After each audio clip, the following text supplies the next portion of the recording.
ones are dedicated, or they speak about the temporality of images, temporality in terms of the kairos, time of kairos, and I think the presentations work very consistent together in terms of developing a particular theme. And we'll end the conference with a performance talk by Aras Ozgun, who is going to talk about and show works about the temporality of electronic images. There's a slight change in the program.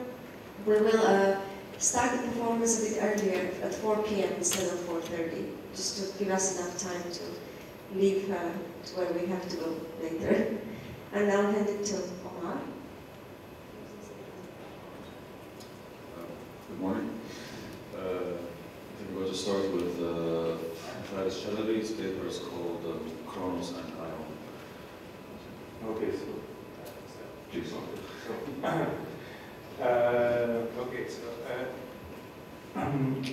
I'll start with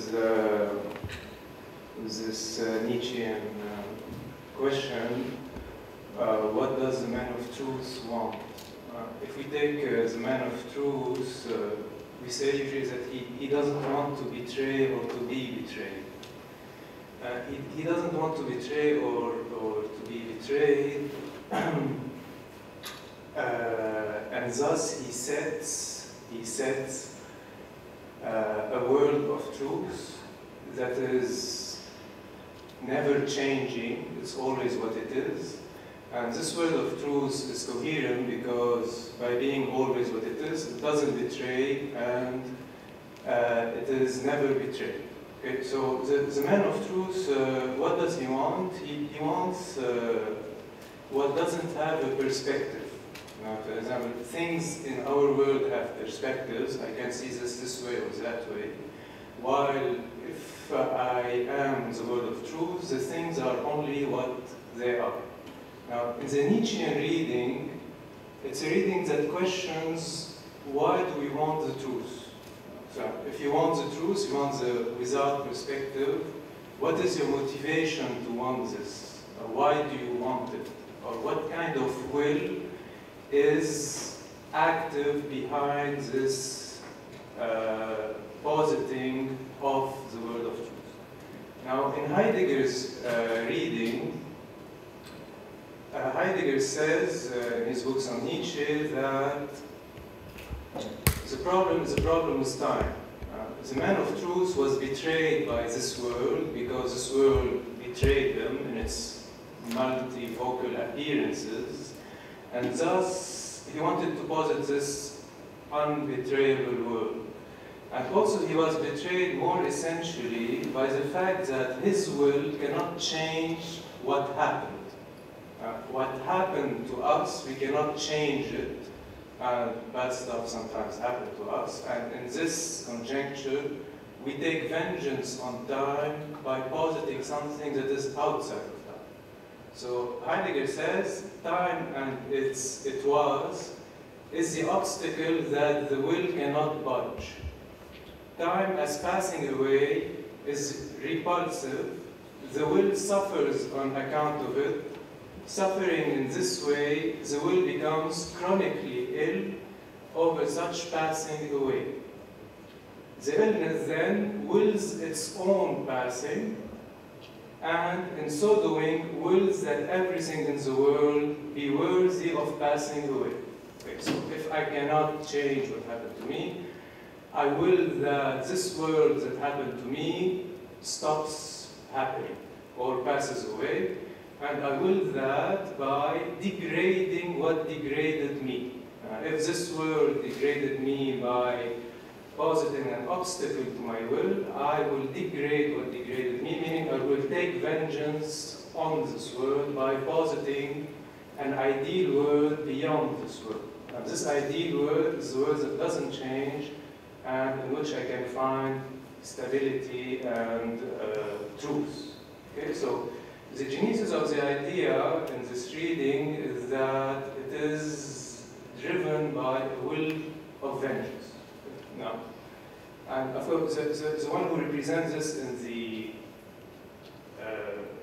Bestiaire of Deleuze, it's Bartleby. Bartleby is the man of truth. It's a copyist. And this copyist, he copies the whole day, and he wants to conform to the original. He is, as we say, the frog that only has eyes for the ideal. And of course, Bartleby and all these men of truth are usually exploited by scorpions, which are the superior men that, if they don't believe in truth, they only believe in what they believe, but they also are exhausted forces because they do the same thing all the time, meaning the scorpion stabs and stabs and stabs, etc. So whatever is the case, the man of truth, or Bartleby, is described by Nietzsche as the most hideous man, meaning the man that devaluates the world. And in the story of Bartleby, as you know, his will for copying ends up as a nihilist will, where he just wills to die in a prison without eating, etc. Now, this is, if you want, the dramatic version of the story. If you take the conceptual version of the story, you look at a cube. Well, let's suppose this is a cube. If I look at this cube, I can only see 3, or if I'm very talented, I can see 4 sides of the cube. Which means that my eyes, my sensitive eyes, don't give me the image of the real. The real is that the cube has 6 faces and not 3. Now, what gives me this image? It's the eye of the spirit, or what we call the concept. The concept, I know that the cube has 6 faces, but I only see 3 faces. So I see less than what the reality is. I see less than what the reality is, meaning that the only access to the real is the intellect or the concept. The intellect gives me an access to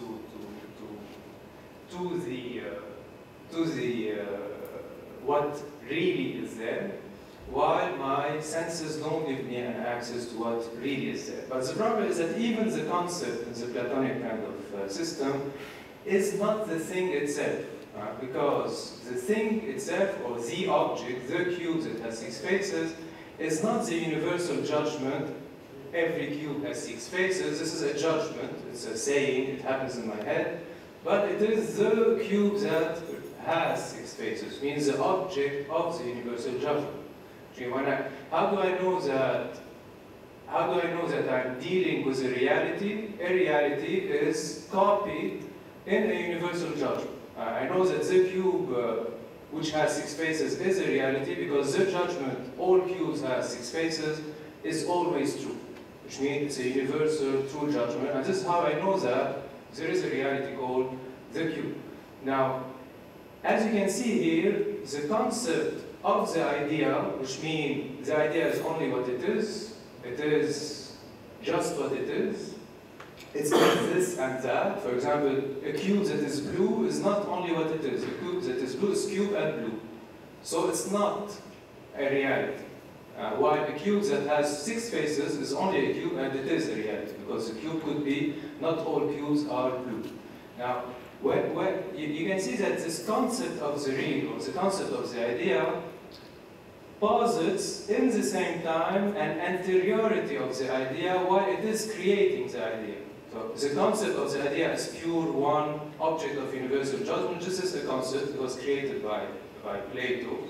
But in the same time that this concept is creating its object, the object is posited as prior to the concept because the concept is not pure, it is thought and the idea, so it's not pure, it's the idea in thought, which means that the concept itself is impure. Even though it's the best copy, it remains that it is not itself the purity of the idea. Which means that this concept posits an anteriority of the real that happens before my conception, and this is why every conception becomes reminiscence. Which means when I conceive an idea, when I'm able to formulate its universal judgment, I know that this formulation comes after because it's impure, it's a copy, while positing retroactively the real before. This is why the time of the idea becomes something that is outside of time. It's something that is in the realm of the eternal, or not even the eternal, it's outside of any temporality, even though we have access to it through the time. This is why Deleuze in What is Philosophy says that the time that concept puts time by being a witness of the pre-existence of an objectivity in the form of a difference in time capable of measuring the distance or proximity of the eventual constructor. When I construct the concept, I put behind me the real as outside of time. Now, this, if you want to take on this kind of the vengeance project, as described by Nietzsche, on the sensitive, well, the sensitive's problem is that it cannot be grasped by the one. The sensitive, it's the manifold sensitive, or even the event itself, it cannot be one. As Plato says, well, you see, if I want to really include myself in what is happening right here and right now, and not in the before or the after. Let's take someone that is growing, or someone that is getting older.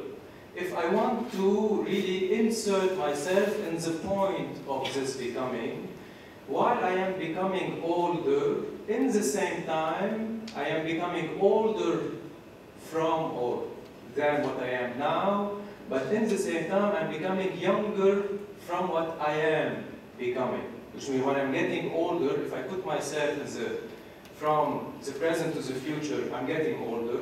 But if I am in the position of what I'm becoming, I'm getting younger. But at the same time, I am what I am, which means I am remaining the same. So becoming is three determinations at the same time. So the one cannot be three determinations at the same time. If you take the Parmenides reading, in the Parmenides, Plato explained how the one cannot be in becoming because it's not the identical, and thus if it's not the identical, it cannot have the affect of the identical, which is equality or semblance. Thus it cannot be equal to itself, thus it cannot have the same age, and in the same way or inversely, it's not the different, it cannot have different ages, so it cannot be two things at the same time. This is the argument on the one. Now in the Parmenides, the first section explains how the one cannot be in becoming, and it's actually totally outside everything known or conceivable. In the second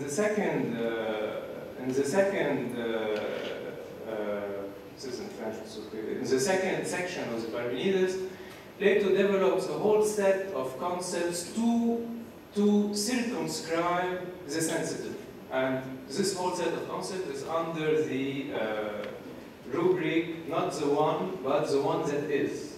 Now, in these sets of concepts, we know that anything that is, meaning anything that is one and sensitive, is multiple and divisible, is in time, etc. Now, whatever is the case, what I'm trying to say here is that since Plato, he had this project of, in a certain way, subsuming the sensitive under the concept. And I think that Parmenides' text is one of these attempts to generate all the categories that can subsume the sensitive under the concept, and many other things too, which means that he developed other concepts. Now, if we go back to this formless thing, which is the event, the event is always something that is carrying with it many determinations that are opposed. This is the same, if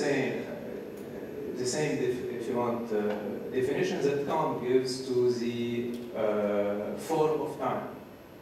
Now, but when you hear the form of time in Kant, there's something already shocking, because he's saying that time has a form.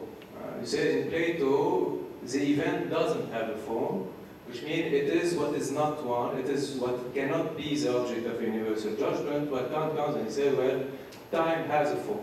The form of time, as Kant says, the form of time is that it can have two opposite determinations, is that you can have two opposite determinations in the same time.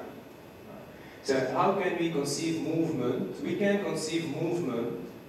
How can we intuit movement? We intuit movement as being here and not here in the same time. Which means in the same time I see the thing as holding or carrying a contradictory determination. Now Kant then subsumes this under the concept, and then he says, well, you see, it's a sequence of events happening to the thing. It's here and there. Now, this is when he talks about movement. I will read you the quote. Here I add that the concept of alteration, and with it the concept of motion as alteration of place, is only possible through and in the representation of time. That if this representation were not a priori inner intuition, then no concept, whatever it might be, could make comprehensible the possibility of an alteration, i.e. of a combination of contradictory opposed predicate, example, the things being in a place and the not being of the very same thing in the same place, in one and the same object. Only in time can both contradictory opposed determination in one thing be encountered, namely successively. Here you go from in the same time to successively. When we conceive, we make the simultaneity of opposition into a succession. Our concept of time therefore explains the possibility of as much synthetic a priori cognition as is presented by the general theory of motion, which is known as Frohne. Okay, so when Deleuze says that Kant discovered the form of time, what he's saying is that there is a form of the formless, and this form of the formless is two double things. If you want to put it simply, it's time is when things have doubles. Anything in time has a virtual double, and it's because of this virtual double that I can have a double determination on things. It's here and not here, it's here and this virtual is not here, and in the same time, this is why time passes. Time can only pass when I add the double to the actual. What does it mean? It means that if I'm listening to the bell toll, okay, I listen to the bell, dong, dong, dong, and when I listen to the bell, the first sound is exactly the same as the second sound. There's absolutely no difference, or we can say that, imagine that there's absolutely no difference between this sensation and that sensation, or this actual thing and the other actions. But I can say that the second is second because I associate to it the virtual image of the first one. But how can I associate the virtual image of the first one to the second one? I can do that in Bergson's approach only if the virtual image of the first one was already present with the first sensation. Which means when I listen to the first one, if I didn't have already a double of the first one, this double cannot come ex nihilo. It should have been already there for it to get associated to the second one. Now, this doubling allows the flow of time. So the flow, what is time? Time as a static structure is this structure of doubling. When I repeat this structure, the virtual copies are added to the actual, whatever is actual, and this gives you what we call a flow. To read it in Deleuzian terms, thus the image has to be present and past, still present and already past, at once and the same time. If it was not already past at the same time as present, the present would never pass on. The past does not follow the present that is no longer, it coexists with the present it was. The present is the actual image, and its contemporaneous past is the virtual image, the image in a mirror. According to Bergson, paramnesia, the déjà vu, explains that. Now, when you have a déjà vu, it's simply that you see the double instead of seeing the actual that is occurring in the same time. Now, this structure, the doubling structure, is what we call, or what Deleuze called, chronos without an H, with C, C-R-N-O-S. It's this structure of doubling, and the repetition of the structure gives me succession. Now, in Kant, the application of the one on this form generates simultaneously categories and schemes. When I count as one this doubling structure, in its flow, I generate in the same time the schemes and the categories, which allows me to control the sensitive. I explained this. The doubling structure, when it is repeated, it gives me succession. What usually we think is the form of time. Now, succession is a consequence of the static form of time, which is the doubling. Now, when I have succession, I look at this and at that, and I have succession, and not only this, then this, then this. When I have succession, it means that I am in this flow. And if I submit to unity the heterogeneous succession, I have what we call, in the same time, the event and causality. This is why the synthetic judgment a priori, all events have a cause. It's a synthetic judgment that relates the category to the scheme. Why they relate the category to the scheme? Because they both derive from the submission of the form of time to unity. So, and all synthetic judgments are actually happening between the categories and their schemes. The scheme of substance is that all substances are permanent. Permanence is the scheme of substance, and that's why it's synthesized a priori to it. Now, if you synthesize homogeneous representation to themselves in succession, you have what we call substance and permanence. If you synthesize homogeneous, the homogeneous succession and the heterogeneous succession, and you submit it to the form of space, which is to be outside, which means to put substances outside of one another and related by causality, you have community, or what we call existence. If you submit this once again to space, you have matter, independent existence, and independent chronological time.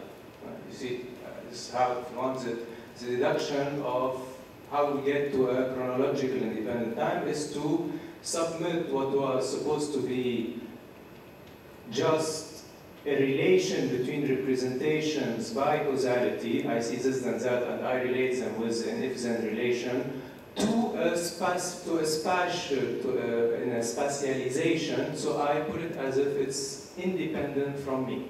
And this is when time becomes independent as chronological. Now, what you have to see here, in what I'm trying to say, is that the event is a correlate of order of time.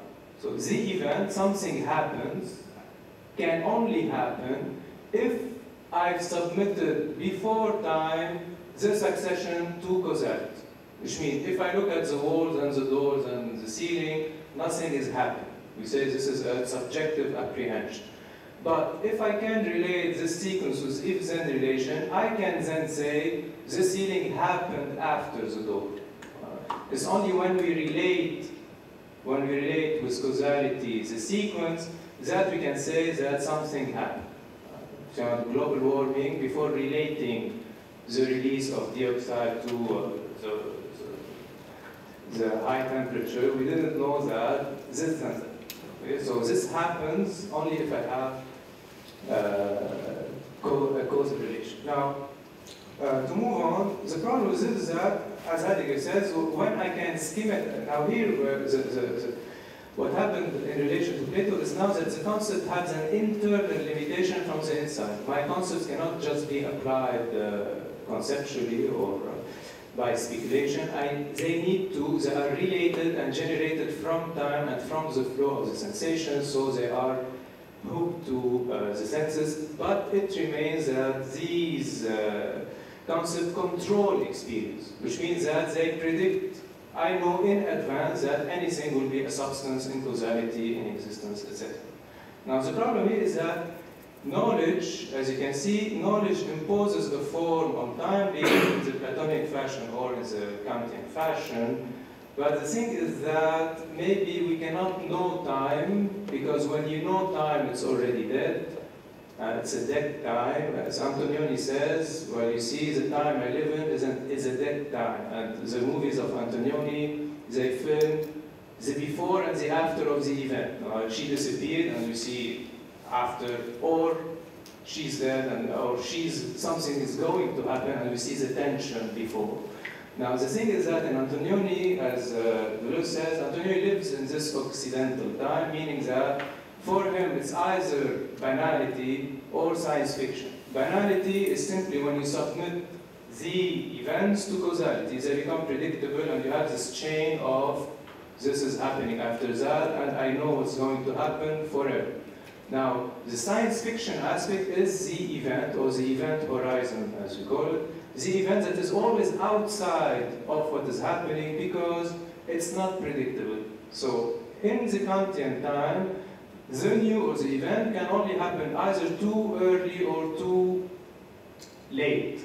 It's either too late or too soon. And I cannot really know when the new is going to happen, but I can only know that the new is happening in its effects or in its preparation.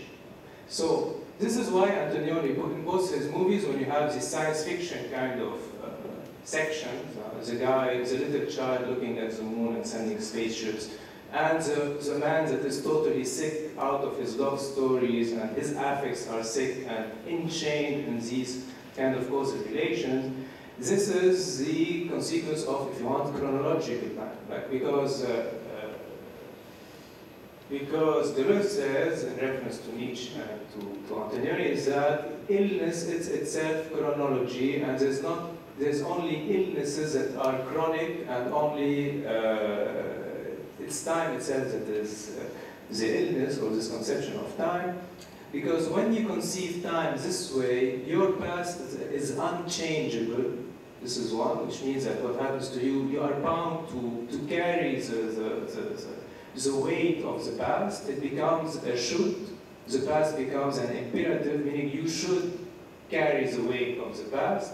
And you should carry the weight of the past because the future is related by an if-then relation to the past, which means it becomes a should because there's this kind of imperative hypothetical judgment relating the past to the future. And this is why we can consider that the moral imperative, you have to, is also inscribed as the depths of time. Now what is doing the have to is the depths of time. If she disappeared, you have to search for her. This is, you have to search for her because you are part of this effect and this is the cause. Now, in Antonioni's movies, what he criticizes too is the erotic escape. You know, the couple, after the woman disappeared, they have this kind of love affair, and they feel that they are purchased or followed by this, you have to search for her. And Antonioni criticizes both. What he's saying is that the erotic drive, or to escape the event in a kind of promise of the future, is not also the solution. If you want the solution, to make the choice, is to incarnate the event. To incarnate the event, it's like in Bouwhuis, my wound pre-existed me, this is the event, the wound, and I'm going to incarnate the event, which means that I am here I will give an interpretation of what happened in a way that I can turn it into a living event, and not only as a should.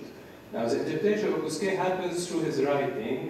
He writes, for example, it could be something else, but by writing, he inverts the sign of the event.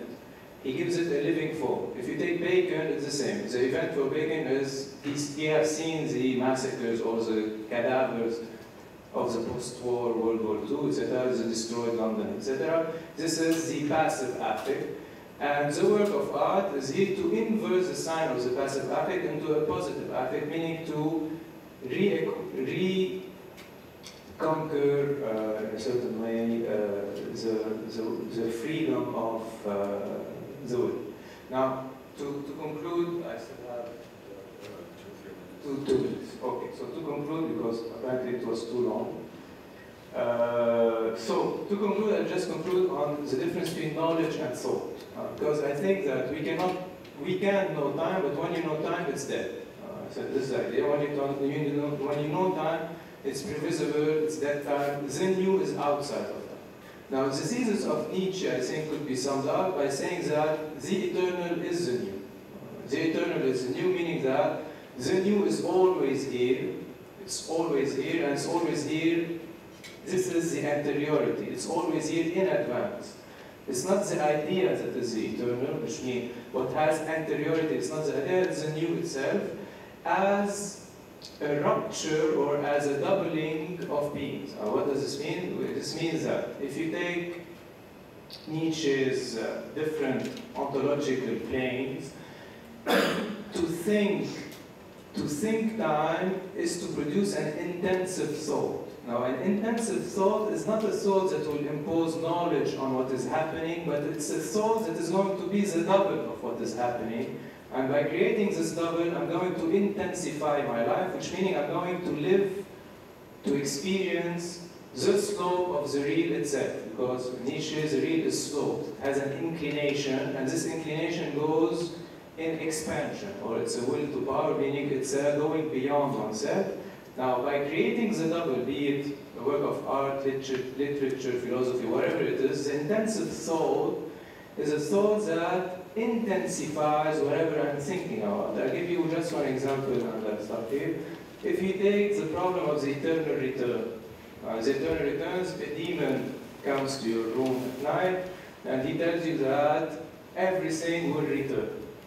Now, Heidegger says that you could read this or interpret this sentence in two ways. You can either know that they return, or that there will be an eternal return, and in that case you're disgusted. Which means you are totally disgusted and you feel that everything is useless and you don't need to act anymore or to try anything, because anyway everything will return. So you become a nihilist if you know. If you understand the sentence as knowledge, well, you are depressed. This is why after the appearance of the demon, you have Zarathustra that is vomiting a black snake, which means he's disgusted by this idea because now his will is useless. But if instead of knowing this information, if you think it, now what does it mean to think it? To think it means that you have to will it. I want everything to return, which is very different from I know that everything will return. If I want everything to return, what happens is an intensification of the will, because now each action becomes crucial. Everything I do, if I want its return, it becomes charged with intensity, and you have a dissemination, meaning that each action becomes important, and not only, if you take Kant moral law, the respect of the law, where only the respect of the law is the real action, while all other actions are just okay. Now, in that case, you have an intensification of the will and a dissemination of actions. And you can do this on all the things, on all the, if you want, in time, the conception of Nietzsche of time, it's that there is a rupture or it's the conception of this crystalline time that we've seen with Bergson. You have this disequilibrium, and this is what returns. What returns is not the identical, it's the disequilibrium. And this is why returning is the being of becoming, meaning that if you want to think disequilibrium,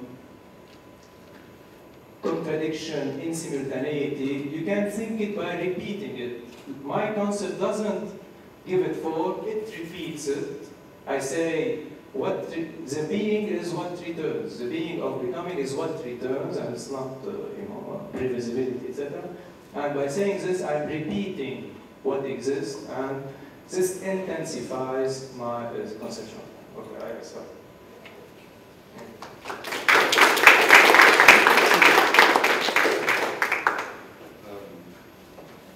Thank you, Chris. Next, we have a paper by Muhannad. The title is... It's different now. More than slightly different. It's become pure process or upward behind the on-streaming it movement.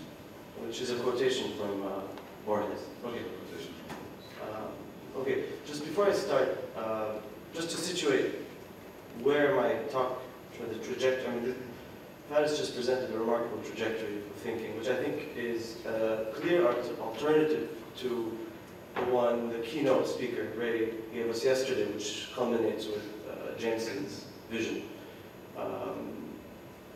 The way that you might want to place the direction I'm headed in is perhaps as closer to this way of thinking about time, but importantly different. and I'll remark on this later during the talk. In one of his stories, Bouwhuis imagines a distant planet named Clare, on which a portion of its inhabitants speaks a language that makes no use of nouns. Consequently, in Clanese, there is no word corresponding to the word moon, but there is a verb, which in English would be to moon, or to moonate. Thus, Bouwhuis notes, in this fictional verb-privileging language, the English sentence, the moon rose above the river, literally becomes upward behind the on-streaming it mooned. Hence my title. Thus, Bouwhuis says the world of Clare is conceived of by its inhabitants as being successive and temporal, not spatial, which is another way of saying that for the people living on Clare, although all is movement and change, there are no objects that move and change. But would not the ideas of motion and change then fall into obscurity? Is not motion always the movement of something? At this early stage, I will merely suggest that for the people of Clare, time and motion are brought together. Consequently, these notions take on different meanings. A further fictional application of this way of thinking, which I will be interested in at the end of my paper, can be found in Azatyan's recent film, The Valley, in cinemas now, in which the principal characters hallucinate a war, the extremity of which nevertheless annihilates everything in its pure and unending passage. This will hopefully be elucidated later. My main objective for this talk is to argue for the ontological soundness of such a language as Clanese. And thus, not just soundness, but prudence also, I think. And thus to suggest an alternative to the framework of classical choices that has characterized so much thought about change and time in the Western tradition. The key is to replace talk of objects in time with talk about what Wilfrid Sellars calls pure process. My view is that object-based ontologies restrict thought to a perpetual back and forth between two basic theses on time, which I'll explain exhaustively in the first part of this paper. The way out of this back and forth is to consider Bouwhuis's insight that object-based ontologies are more of an expression of our tendency to privilege nouns than it is evidence of any ontological necessity. In this way, the plausibility of Clanese is more than just an enticing oddity. It reveals an implicit ontology girding much of our talk about change and time. This paper consists of 3 parts. In the first, I'll discuss Augustine and Aristotle in order to set up the framework that we're going to try to replace. The important thing is that they, despite their differences, both are committed to the idea that change is the change of an object.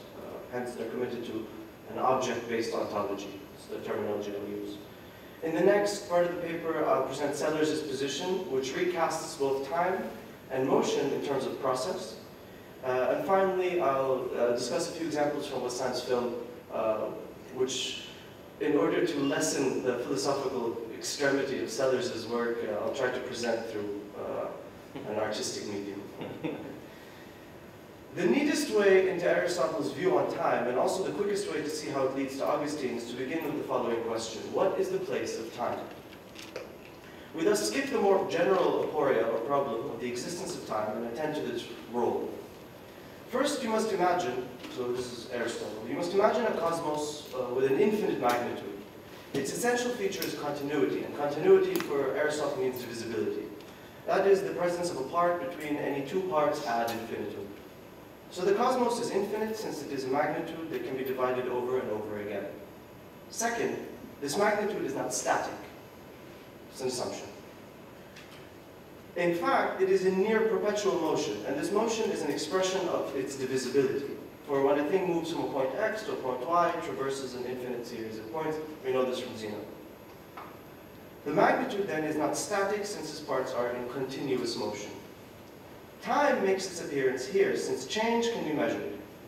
For example, we say that the sun rises each day, that a long time has passed since it has rained, that it will soon be night. No doubt such changes are to be found in movements, say of the sun, of the clouds, of the stars, etc. But how do we express the duration of these changes?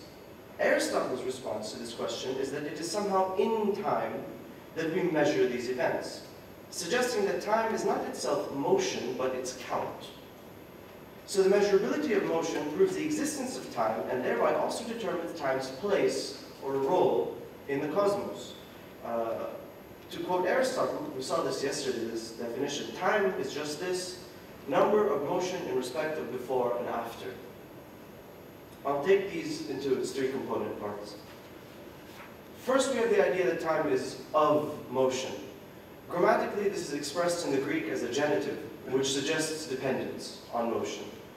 This can be grasped intuitively by simply observing that if nothing moved, even no thoughts, then time would stop. Okay? So the objection that something stable is still measured in time, well, that would be through some thinking. Imagine that stopped too. Therefore, time appears to be an aspect of motion. Which aspect? This brings us to the second part of the definition, that time is of motion in respect of before and after. Imagine an object moving from a point X to a point Y. When it is thus displaced from one location to the next, time is, for Aristotle, precisely what measures this displacement. Thus we say the boat was here before, but it was down the river after. Time, then, is a relation of an object's states in motion. Parenthetically, I will later take issue with this characterization of time as a relation. But note for now that Aristotle espouses this way of speaking since he views the cosmos as intrinsically spatial, that is, as intrinsically composed of objects. The suggestion is time has to be before and after because time relies on space. Thus, time as a relation is a relation between objects and states of objects. This thingedness, if you will, of the universe, you may recall, was precisely the thesis Borges's fictitious noun-ignorant people did not hold. Thus, one philosophical ramification of Borges's fictional example will be Sellers's rejection of the attribution of talk involving befores and afters to reality as it is in itself. We'll come back to this idea. For now, we return to Aristotle. We come to the third component of the definition. Of motion, with respect to before and after, time is its number, its count. This is grasped intuitively once more by imagining that you mark a day, say the day of the departure of a friend, and count the days, suppose they amount to 5, one after the other until the friend's return. In this way, the cyclical motion of the sun recurs 5 times between the selected intervals, and one after the other. The idea here is that motion is intrinsically countable. Thus, time is of motion in respect of before and after. Here's the definition. The question of number both completes Aristotle's account of cosmological time and brings it into collision with Augustine's thesis. Augustine begins with a basic thought. Insofar as Aristotle makes time the measure of motion, and thereby subsumes it to space, he thereby eliminates mind's connection with time. For the mind is not spatial, nor does it contain motion. To put the problem more directly, we might ask the following question. How can something that relies on space, time, have a relation with a thing that is not spatial, the mind? Moreover, does not the act of counting depend on an intelligence that is able to perceive, compare, expect, and recall instances of change? After all, did we not count the days while the friend was away? Aristotle was aware of this problem. Shortly after he gives his definition, he mentions this. He just sets it aside. He's not nearly as troubled by it as Augustine is, for whom the nature of the investigation into time is to be radically transformed now. Rather than ask alongside Aristotle what the place of time is in the cosmos, Augustine prefers to ask about the place of time in the soul. The shift implies a radical change in our understanding of the word place. To put it crudely, the soul, in virtue of some quasi-spatial capacity, becomes capable of becomes a kind of temporal measuring state. And with this change, the idea of place comes to a change in the role played by time. The changing idea of place changes the role of time. I will skip the details of Augustine's really magnificent argument and summarize his position in this way. The soul is capable, through memory and expectation, to retain past experiences and thus to compare them to present and expected ones. Psychological reality is thus a schema in the sense of a grasping, right? Insofar as it grounds the measurement of experiences by means of comparison. Right? It's kind of empiricism. The reason why a melody is a melody is because as it plays out, the parts of it that have passed are retained, while what is yet to come is expected. Dynamically, amidst this lengthening accumulation of memory and shortening expectation of the future, we have what is called attention. Attention to the most current phase of the melody. Without the gathering work of consciousness, each part of a melody would be utterly impersonal and punctual. But what exactly do we gather and thus measure? Surely not, as Aristotle had it, objects in motion. Rather, its duration, what we gather are the duration of the impressions that objects make on us as they come and go. Right? This is what we measure, the impressions of those objects. Consider a melody. For Augustine, he distinguishes between the melody, the sound of the voice, and the sensed melody. Thus, the first tone is sensed as a sign of the ones to follow, and this same tone instantly transforms into a memory. This is the power of the mind for Augustine. And as such remains in me, thus enabling statements like, the first tone was quite short, while the second one lasted much longer, etc. So while for Aristotle time is transcendent, of the world, space-dependent, for Augustine it is immanent. Why this retreat into immanence? Well, it was because the soul, as immaterial, that is, as lacking spatial magnitude, had to be able to have a connection with time.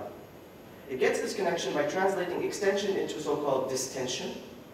There are, of course, many details here that I'm shaving off in the interest of brevity, but more importantly, to highlight the fact that both thinkers view change as ultimately the changing of an extended object. Whether it's Aristotle or Augustine, they both think of change as a changing in an object. Augustine just has this added layer of impressions, which are like replicas of objects in his mind. That is, the change is a matter of a thing with magnitude traversing various states. Consequently, in this classical framework of choices, time needs to find its place either by submitting to spatial motion or receding into the soul. A final note on Augustine I'll make quite quickly. The problem with Augustine's account, and Rico says this quite clearly, by the way, my exposition is largely dependent on Rico, is that when you ask Augustine, well, where do you get these impressions from? Well, I get them from objects, effects on my sensations. And then the obvious question is, well, what is the time that governs the relation between the object and your five senses? In which case, psychology simply becomes an appendage to cosmology. Augustine doesn't replace Aristotle. This is why you have to keep going back and forth between these two types. This is a thing that's been coming up in lots of talks. Now, all that I hope that is clear is that the axis of the oscillation between Aristotle and Augustine is their commitment to an object-based ontology. As I said, my aim in this paper is to do away with this prejudice, right, that motion belongs to objects, and to thereby find an alternative situation for time, one that identifies it with motion by viewing both as aspects of a pure process. Doing so paves the way toward a kind of critical realism about time. I insert the term critical because, although I'm not mentioning Kant in this talk, Kant is in the background here. Right, and because and this is my, goes back to my remark earlier, this shouldn't be read as a kind of reversion to Bergsonism or intensivity as the image of time. What I'm going to try to portray is a kind of a critical idea of what time would be, independent of conceptual investment, without reverting into pure sensibility. Good luck. Thus, if we're leaving the back and forth between Aristotle and Augustine, it is on terms that are perhaps more favorable to cosmology, but not construed intensively. I'll just make a quick remark here, again, to situate this in relation to Ray's talk yesterday. Rico summarizes the contrast between Aristotle and Augustine by the dichotomy between an instant and the present, he says. The problem, as Rico sees it, is that from the perspective of the instant, we have before and after. It's easy. There's other instants that look just like this one that come after it and that came before it. What we lack is an expectation of future and a recollection of the past. The instant can't do this. So with the seesaw tips to Augustine, in which the present does have a retention of the past, expectation of the future, but what happened, we've lost before and after. Before and after are spatial determinations, and psychology is not spatial. Ricoeur puts it this way. In just a couple of lines, I'll summarize Ricoeur's solution to this, just again so that you can see the difference that Sellers makes. Ricoeur overcomes this, as he refers to it, conceptually unbridgeable gap. It's interesting. By attending to the structure of the living present. He views this primitive psychological structure as at once an immediate datum of presence, as well as a discordance that perpetually points beyond itself. Ricoeur, therefore, takes it as a principle that there can be no resolution to this apocalyptic structure of the human experience of the present, other than to link it up with the concordant structure of a narrative, hence his reliance on Aristotle's Poetics.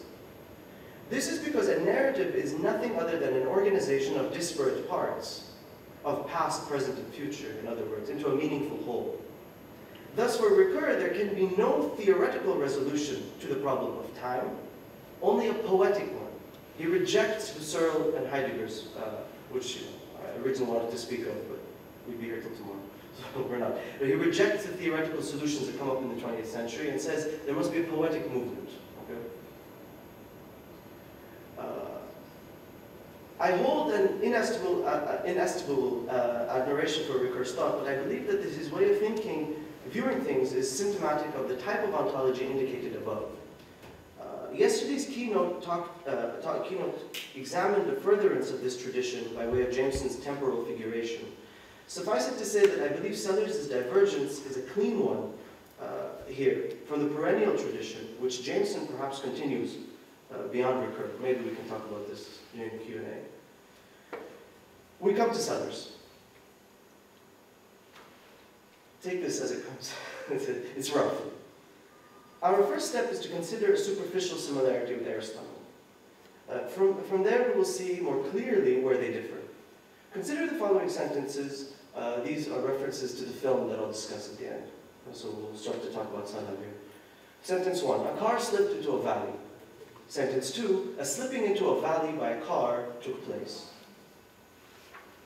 The first sentence is simple. It's a simple subject-predicate assertion about a car doing something, namely falling. The second differs. It is what Sellers calls an event locution, in which the subject term is not an object, for example, a car, but a happening, a slipping into. Right? So the event is the subject. Nevertheless, the sentence seems to be saying the same thing. How are we sure of this? Well, Sellers says it's because they share the logical form of that the car slipped into the valley was true. One conclusion from this is that the event is not something that exists over and above the objects involved in it, right? And that this was precisely the sense of motion that Aristotle had in mind. Right? So Sellers says the event is not real. Right? It seems what's real are the objects involved in the event. He will reject this too. But at least for now, there's an echo with Aristotle that changes the change of objects. Motion is the motion of an object. As I said above, I'm highlighting a superficial similarity in order to pave the way for a clearer divergence. To see where Sellers differs from Aristotle, we turn to his treatment of the word before and after, which I remarked earlier was problematic in Aristotle. Sellers rejects Aristotle's view that these words indicate relations.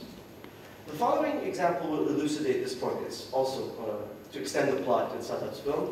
A slipping into a valley by a car took place before a climbing of a hill by an amnesiac took place. Amnesiac hence from the car crash. How are we to understand this use of the word before? Does it relate to objects?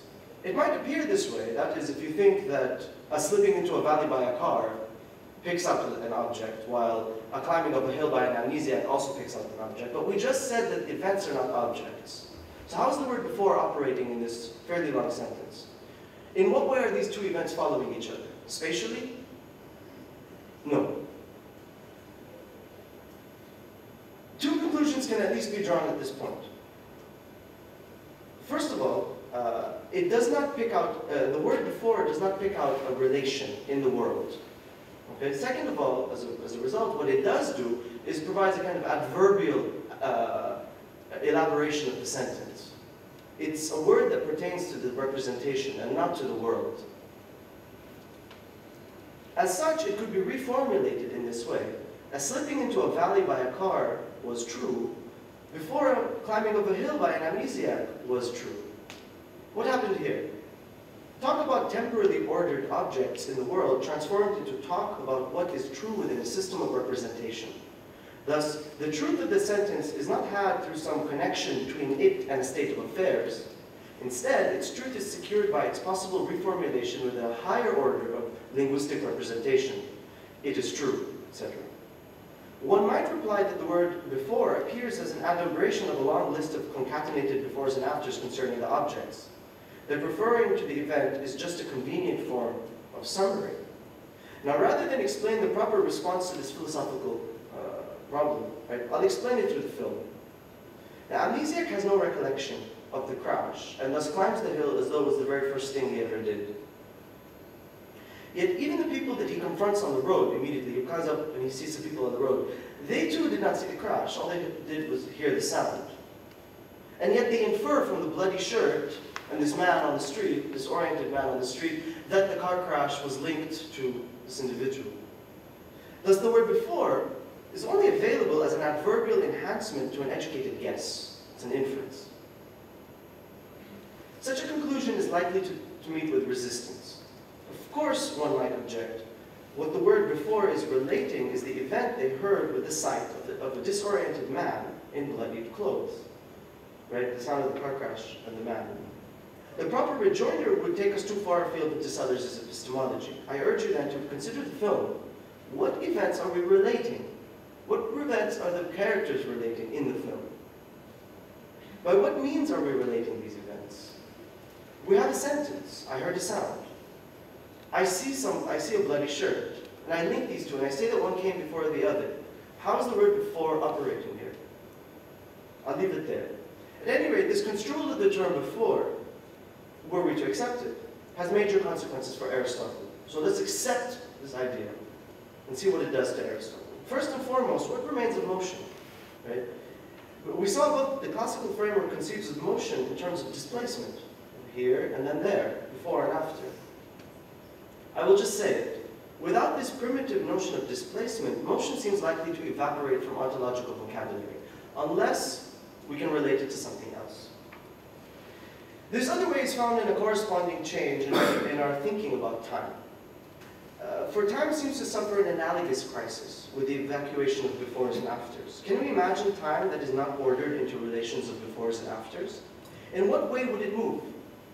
In terms of the film, we ask, if the amnesiac emerged from the car, right, only within a rule-governed linguistic inference, what is left of the idea that the man moved away from a burning car?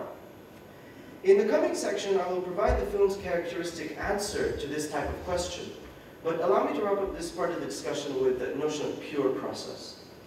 The category of pure process permits us to conceive of motion in abstraction from objects. To see how, consider these kind of striking examples. But they're not really the ones Sellers is concerned with. Lightning took place, thundering took place.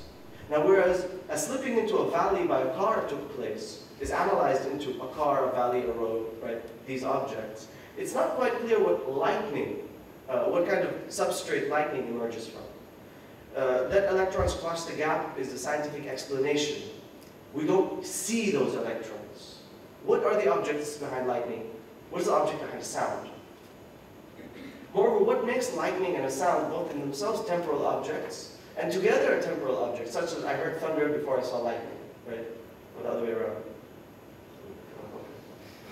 All I wish for the idea of a pure process to do at this point, right, is to highlight the closeness of movement and time, since in the case under consideration, we do not measure the motion of an object, but are nevertheless presented with an event.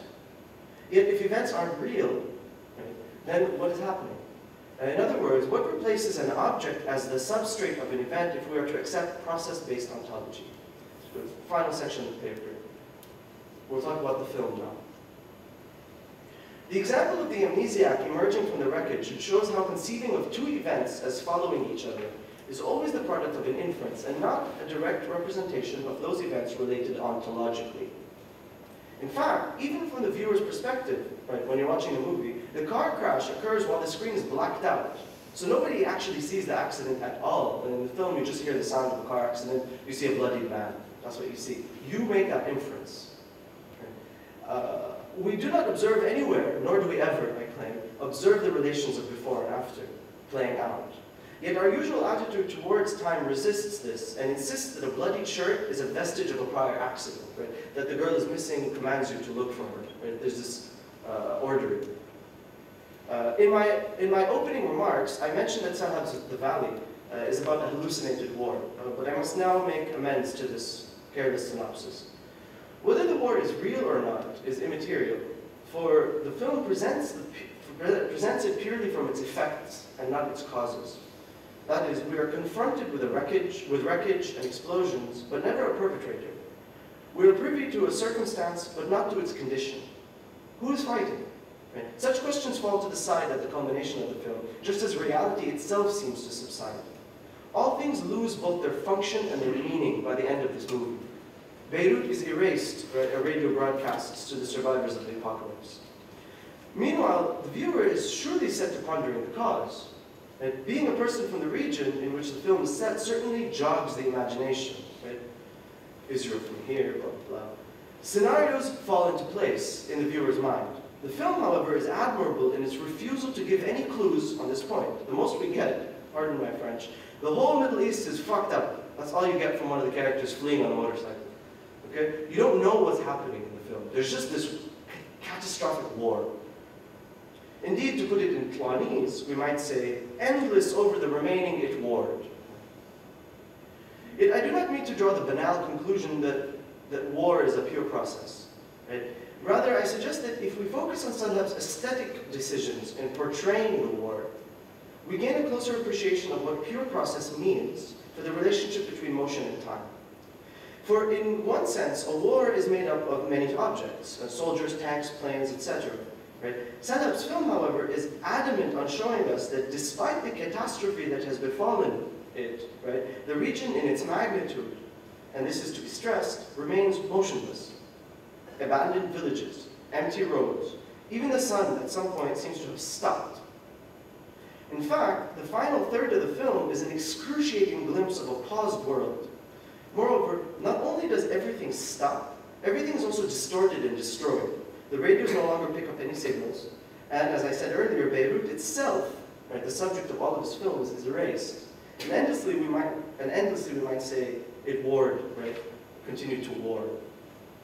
What happens to an event once it has consumed everything that composed it? That is the question asked by the film, which I believe has deep connections with the questions raised by the idea of pure process. What happens when an event no longer has any parts that move? In what way can we envision the war carrying on at the close of the film, right? When the film ends, how is the war carrying on?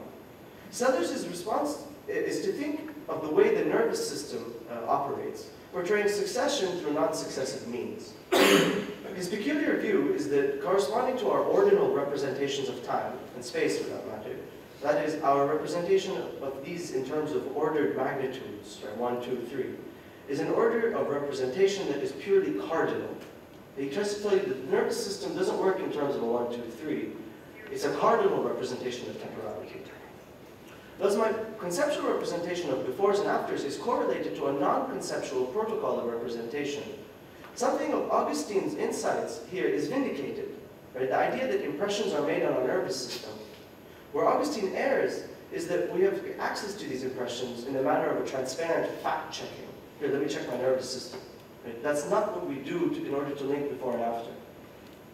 Language does that for us. We don't, right? So the important thing is to realize that when the nervous system is introduced to a melody, let's say, whatever stimulation it undergoes, it in no way resembles the melody, right? Neither in matter nor in form. I will try to flesh out this peculiar suggestion about form in my final paragraph right now, in terms of another example from Saddam's film, which I think is really the peak of this film. Towards the middle of the film, the main characters are all gathered at a dinner table. Their spirits are high because the day had brought them some good news. Yet, rather than allowing the festivities to take over the scene in the usual way, the ensuing celebrations are portrayed in a particularly aberrant manner. Normally, we would see something like this. The people are seated, the music gets louder, the drinks are consumed, the bodies stand, the bodies sway, time passes, right, morning comes.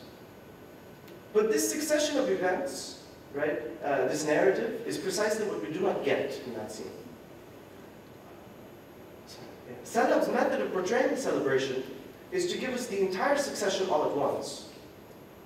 We are confronted with a thick tapestry of overlapping shots. Right? The characters are superimposed on one another and on themselves at different points in the evening and from different angles. Each character dissolves into the other, right? And the furniture no longer resembles itself, and by the end of the entire scene, the whole scene is swallowed by a palimpsest that could never, ever resemble reality. Right? That could never be the plot of a narrative.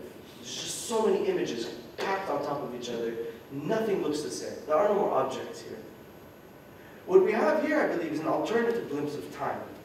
Time that breaks free of the comings and goings of the object that is reduced, of the object, and is reduced to a type of order that is purified of chronology. At the peak of this frozen accumulation of eternity in the film, right when you just can no longer bear this scene, and for ingenious emphasis, I think, the camera cuts to a shot from the exterior of the house, where the celebration is reconfigured, the dancers sway, and the night resumes. 1, 2, 3. Thank you.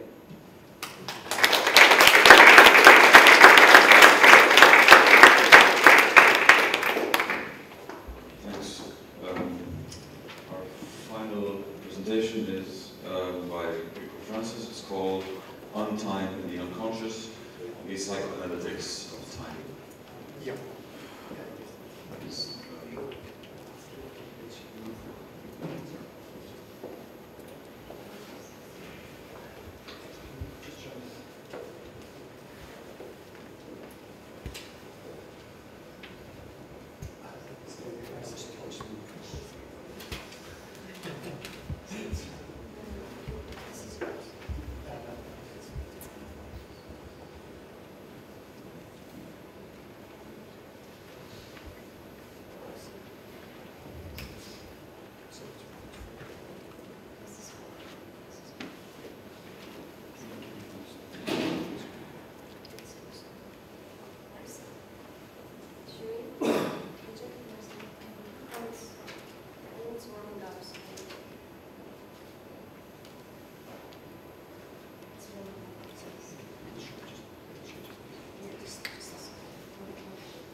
Thank you very much. I too have changed, my title remains the same, but my description of my paper has changed. I was going to be talking about chaos and Frohne, and I've gone off in a different direction, although I am still addressing the issue of time in the unconscious. I'd just like you to start off by looking at this work by Walid Sadek, which is actually in the exhibition that we have on at the moment. I just want you to look at it first. I'm going to come back and talk about this towards the end of the talk. So the title of the work is What Job's Wife Said. You can actually see that written on the side of it. Okay, so if you just check that in for a second. And there we go. Okay. So this Untime in the Unconscious, this is talking about the psychoanalytics of time. And just as a preface, my talk is a little bit different from the philosophical end of what we were talking about between yesterday and today, in that this isn't an investigation into the nature of time. It's an investigation into the nature of the psyche's response to how it deals with time. There's a slight difference over here, although, of course, many overlaps. So I'll first just explore some of the vicissitudes of time in relation to the psyche, and then I'll discuss some instances of arguments. Most famously, Freud says, there is no time in the unconscious. Now, before we get to the full implications of what that signifies, it also means that time, in its sense of absolute chronology, its regularized marking and measuring capacities, is a function of consciousness, not the unconscious. And this also means that many of the strange sensations we have in relation to the unhinging of time that Angela and Nat referred to in the framing of this exhibition, this is the time, this is the record of the time. These strange unhingings concern the moments when the always concern the moments when the always tenuous grip of consciousness on life in general begins to slip. It is then that the manner in which the unconscious registers whatever experiences you are in the middle of shines through.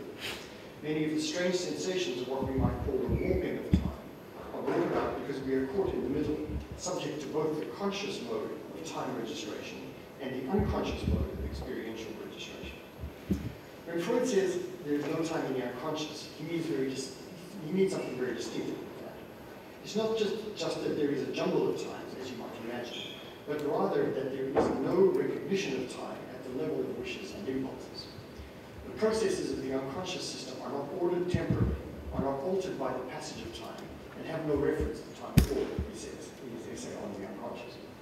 What this means is that all those wishes and impulses, no matter how old in terms of the history of the subject, and no matter when they arise in the history of the subject, all remain as if present right now. They are, in effect, all lived in an eternal present. If I wanted something as a child, and I did not get it, I still want it with just the same burning desire right now. I still suffer from the same burning pain at not getting it right now. Now, there's obviously much to explore in that area alone, but today I would like to look at a somewhat different anomaly concerning that strange triangle form between the unconscious, the conscious, and time.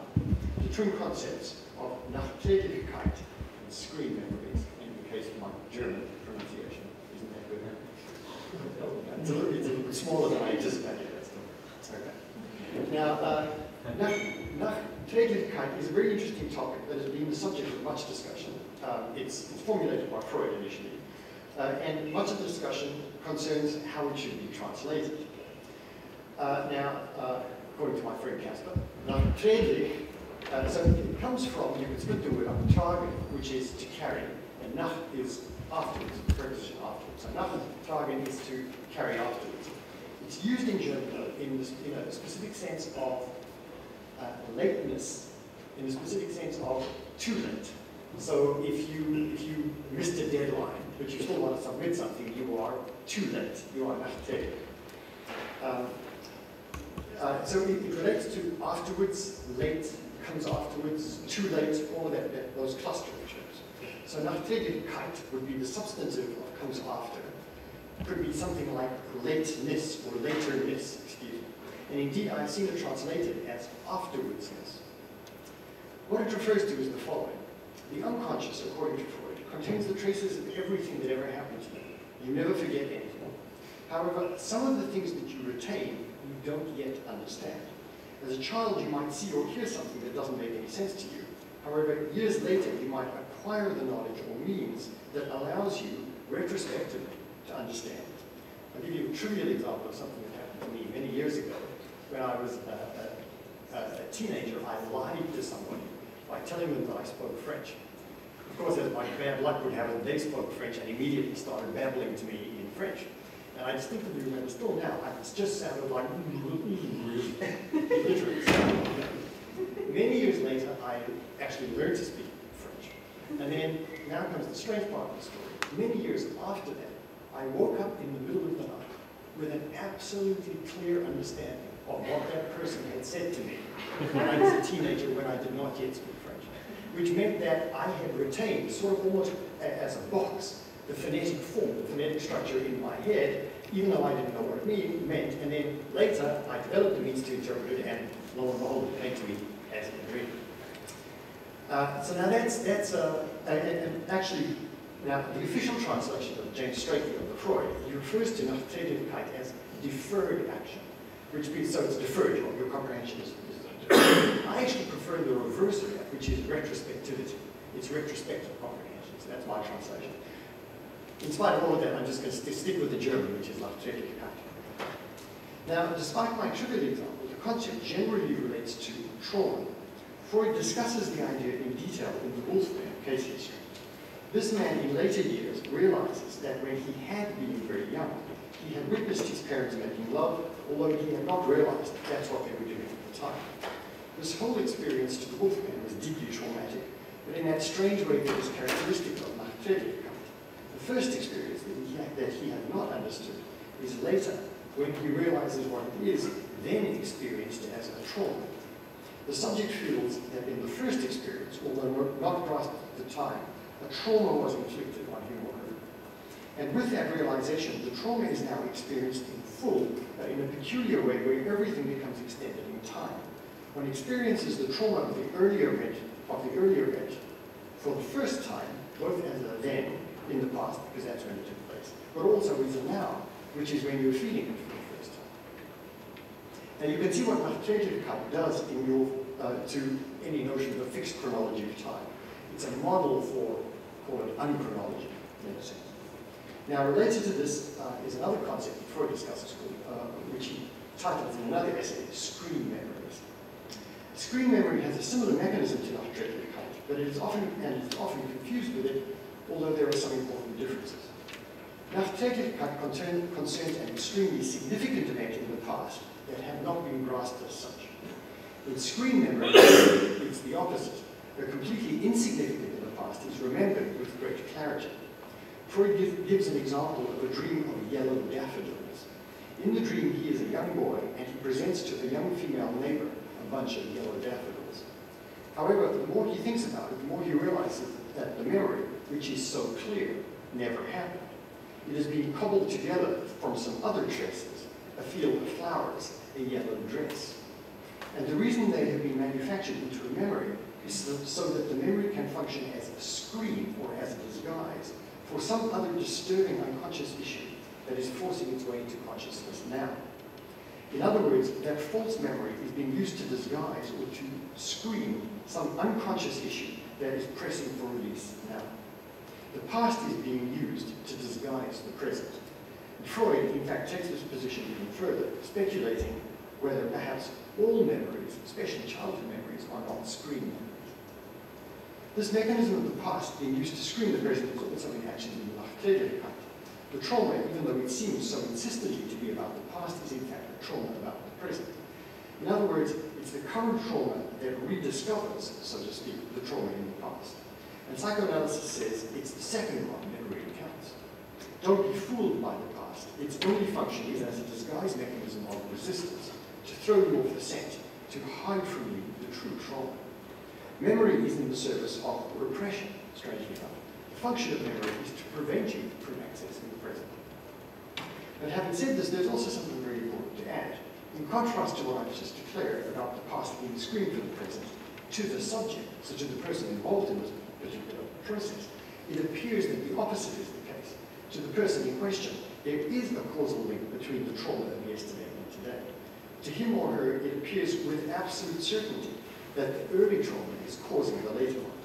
And this is a frequent clashing point for patients in analysis.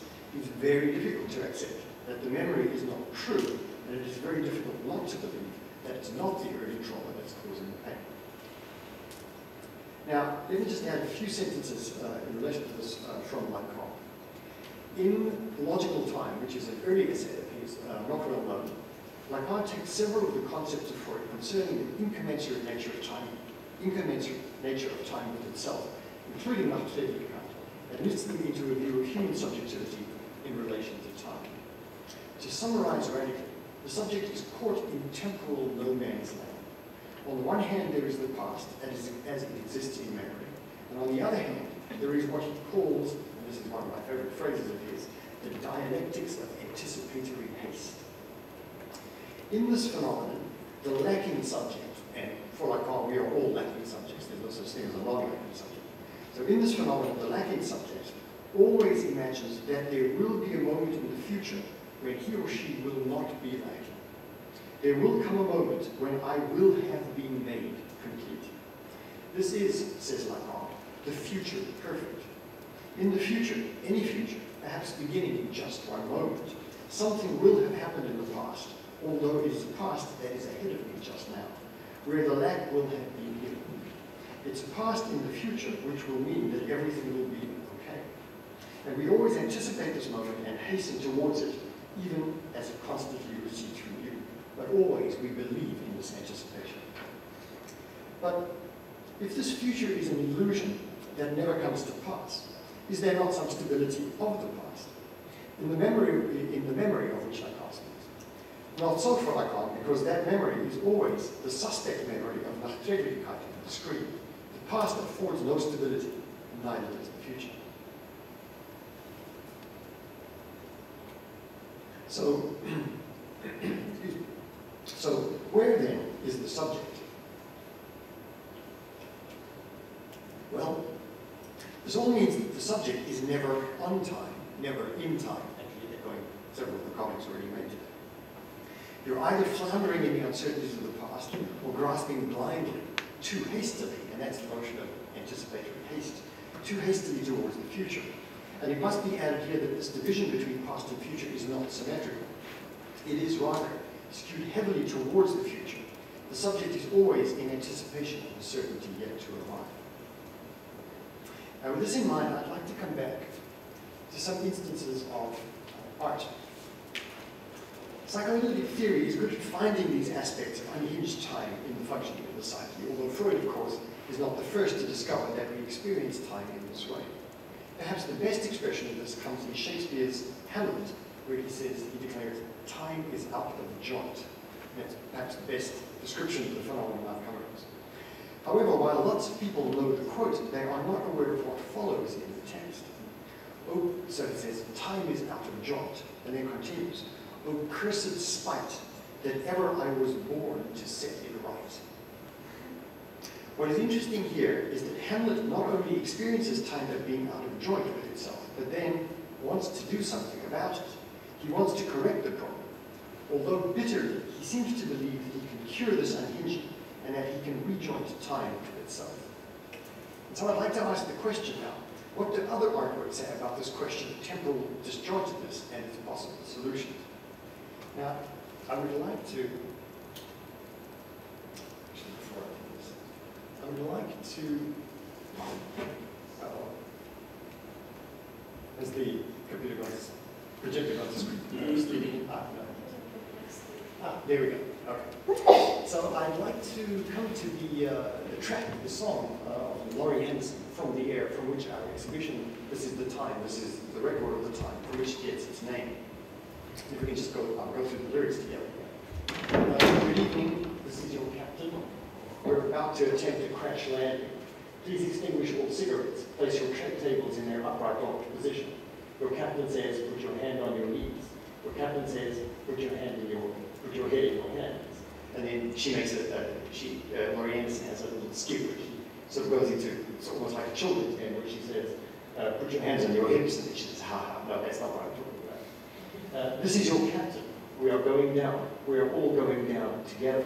And I said, uh-oh, this is going to be someday. Stand by. This is the time, and this is the record of the time.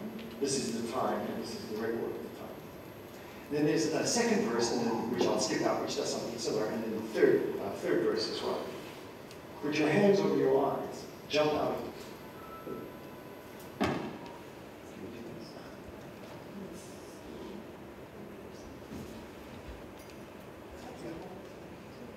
No, I can.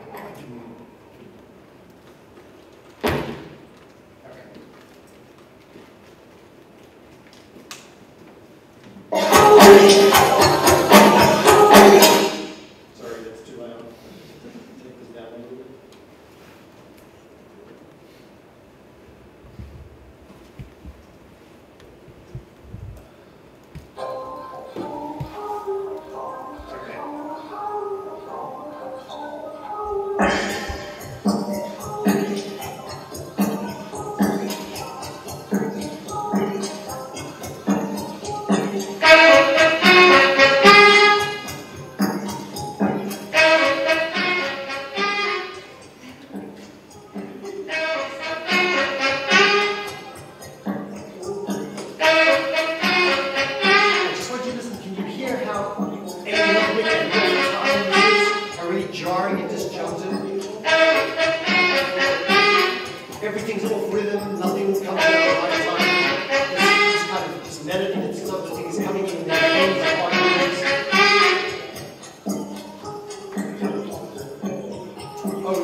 It's easier if I play it just off the computer.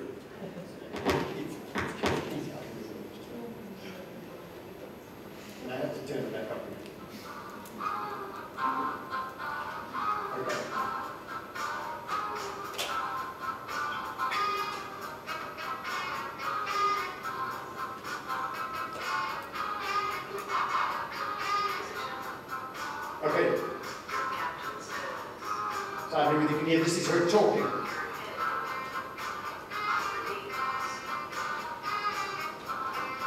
going to skip forward just a bit.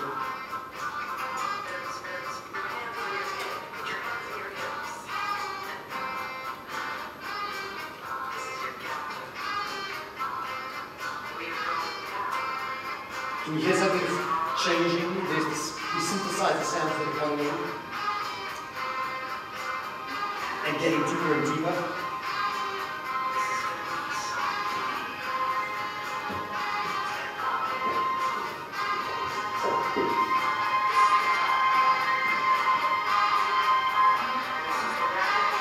And so whatever was happening in the rhythm before is being absorbed in this other sound.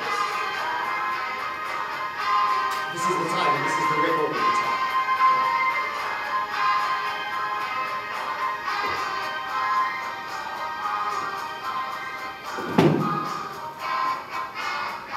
And now that we come back to this sort of jarring second word, and then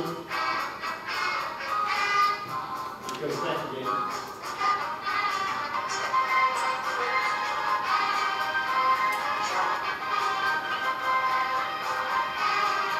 So now we're back to this one.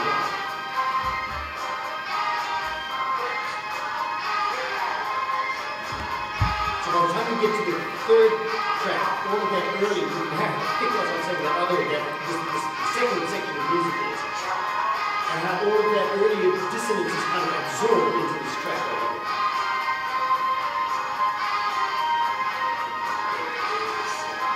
There is no pilot achieved there. And as the track goes on, so the soundtrack goes. You are alone. Stand by, and then it carries on. And I will end it over there. But you get the idea of what this track is doing. So, as I say, it starts in a very disjunctive mode, but then what happens at just when that other track begins, just at the point where it says, we're all going down. And then whenever it comes to it, it says, we're going down, we're all going down together. There's a qualitative jump up in terms of how the kind of integration of the music is happening. So, if I can describe the way the track runs, it says the music shifts from jarring dissonance to melodic integration, and the smoothness increases as we get closer to time and its record, and even stronger towards the end. There is no pilot. Basically, the pilot bailed out of the plane, but we are still not alone, and the record and its time somehow seem to come together. So what is this song about?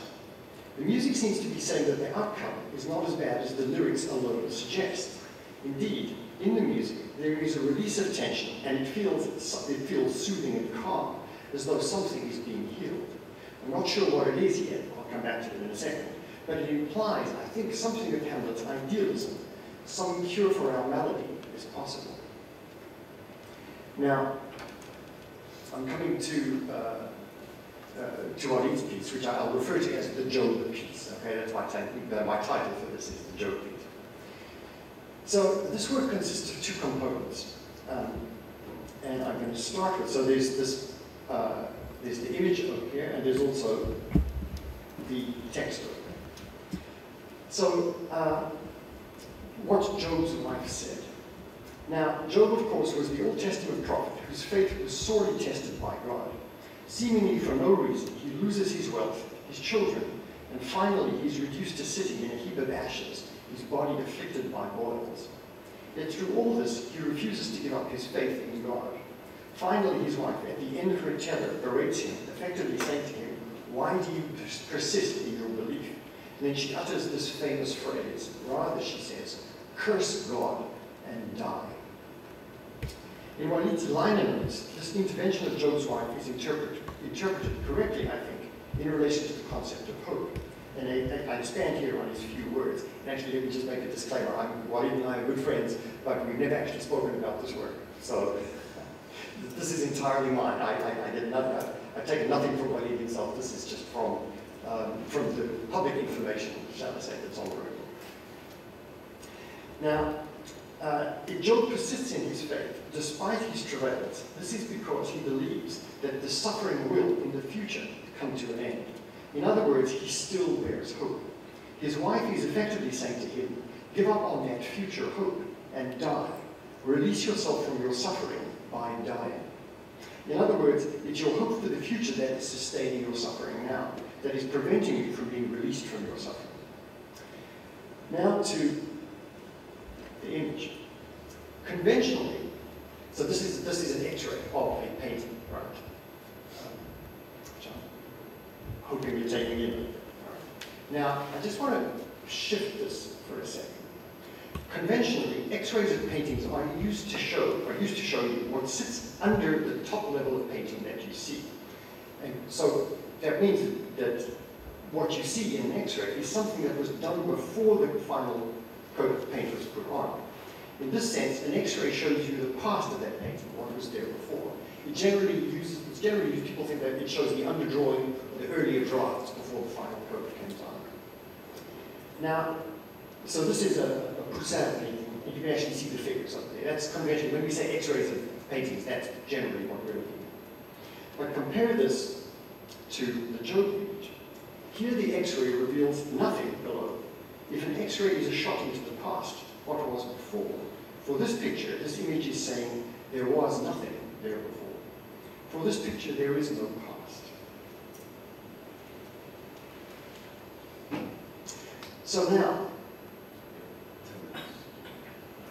So now we have two components of the work. One of them referring to the past, the other to the future. What happens when we put them together in a causal relation? Nothing happened in the past, and give up on the future. Now, allow me a slight digression for a moment. Conventionally, when one talks about past traumas and their relation to the present, it's in the form of an imperative to resolve the difficulties of the present in order that they do not continue to infect the present and the future.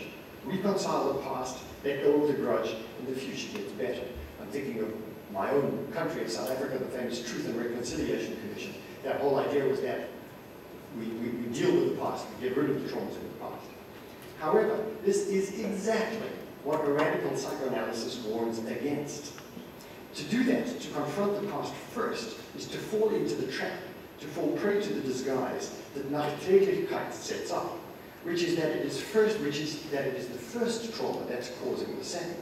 To do that is to buy into the screening function of the screen memory. In the Nachträglichkeit analysis, you don't rid yourself of the new trauma by getting rid of the old one. It's vice versa. If there is no current trauma, there is no past trauma. And then graft onto this the Lacanian, there is no present, only the future in anticipatory haste. Trauma itself always appears in the form of a wish for its own healing. Trauma is always about a hope for the future. The full force of the Nachträglichkeit analysis is that it says, resolve the trauma of the present as a phantasmatic illusion where things will get better in the future, and the trauma in the past loses its potency. And this too is how I understand the Job piece. Start again with just the text. What Job's wife said, give up on the future as a phantasmatic illusion where things will get better, and perhaps you will find the past is a blank. Start your labors not in the past, which is where you believe the cause lies, but in the future present where it really resides. Curse the future, let it go, and the past reveals itself as empty.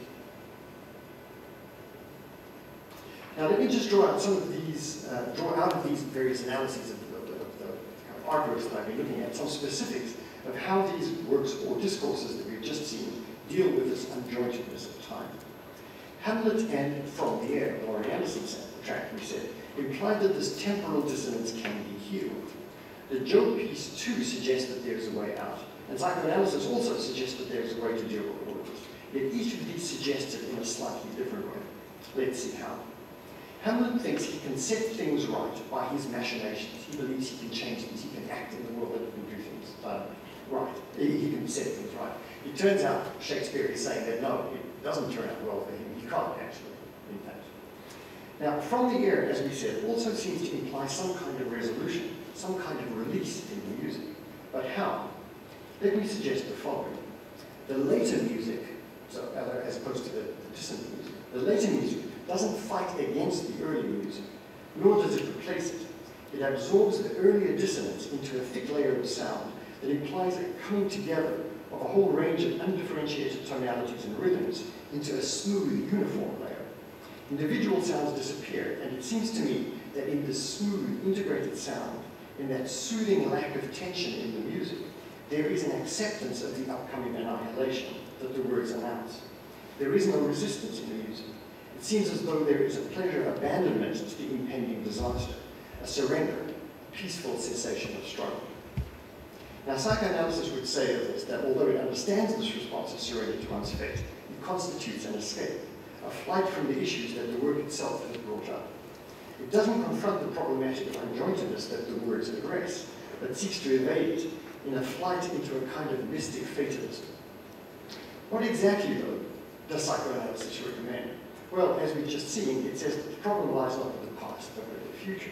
But, and this is the crucial point, for psychoanalysis, in that looking to the future lies a task of enormous labor.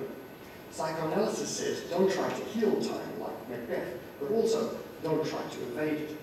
The Nachträglich analysis is not the end of the story, but the beginning.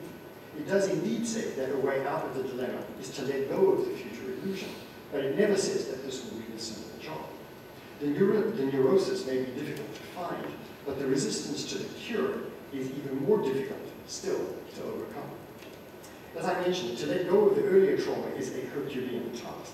It's almost impossible to believe that it's not the earlier trauma that is causing the pain. And in fact, this difficulty arises partly because the problem concerns the structural incompatibility between consciousness and the unconscious in the formation of subjectivity in relation specifically to time. To believe you can easily escape the structural problem is naive.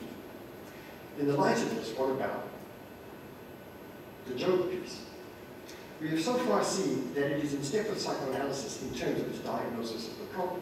But if, by way of solution, it suggests just let it go, i.e. curse God and die, to psychoanalytic theory, this will appear rather too simple, perhaps rather too close to the same idealist wish fulfillment to which Hamlet is so prone. Well, not really. Things aren't quite as rosy as that. Now, I just want to come back to this over here, this X-ray, conventional X-ray image of a painting. Now, X-ray images of paintings, in general, to me, always have a certain unholy violence about them. And this one in particular, as I say, in comparison, say, with that one. And just to show you, normally, there are different modes of taking X-rays. This is what's called a soft X-ray, which actually just shows the very thin layer underneath the layer of final painting. And so what you get is, you get to see the images themselves. This is what is known as a hard X-ray, where it's showing right through, and instead what you see is all these other things inside it as well. And what I want to say is, isn't the image as it stands in its current form really awkward and scratchy, and I'm sorry to say this, ugly? Those sharp nails that you can see, those things over there, those are the nails that are holding the canvas in place. Those sharp nails that show up too clearly, and that wire hanger, that's the wire part that you hang the painting on the wall from. It doesn't want this show up just too sharply, too brightly, and too clearly, and that wire hanger all kilter, as I say. The X-ray shot into the past doesn't yield a scene, a representation of trauma, as we said. But somehow, there is an aura of trauma about it. There seems to be a work around trauma. There is no content there, nothing hidden to be later revealed. But the picture all by itself seems to say that the past is both vacuous and ugly. No content, empty but violent. So to expand on our earlier analysis, the work seems to be saying you may get rid of your hope, and you may even find that the earlier trauma disappears. Almost, but not quite. Resistance is always present. You never quite leave the scars behind. And may I add in parentheses here, in relation to this talk, which attempts to bring together psychoanalytic theory with art, this dimension of the exploration of scars is one that belongs properly, not to the analyst, but to the artist, the poet, if I can use that romantic vocabulary. To them it falls to plumb the depths of these scars. So to respond to my earlier question about the solution that the work proposes, no, this is no Hollywood ending. It doesn't say everything will be okay. It turns out it's not so easy just to curse God and die. From this perspective too, it's interesting to return to From the Air. It's not an easy solution that the track offers, but it is more of a solution than the joke piece offers. It suggests, as we said, an escape from the disjointedness of time, and it does this by a flight into non-time. It finds solace in the fatalism of annihilation, where it implies you will find the elimination of pain. The joke piece, though, does not allow for even this escape, even as it suggests a solution to one specific problem. It does say let go of the current trauma, but, and this to me is its real strength, it doesn't show what happens next. It doesn't manifest a release, as From the Air does. It asks what happens if you take away trauma, and it answers that you are left with bitterness. Maybe a little less trauma, but not much solace. I'm reminded here of Freud's quote that the goal of psychoanalysis is to transform neurotic misery into common human unhappiness. But frankly, I think Freud sees even that in an unguarded moment of optimism. The joke piece is harder still. These are the score marks in the psyche, the temporal dislocation that you always carry with you, even after the neurosis has faded, even if the neurosis never existed.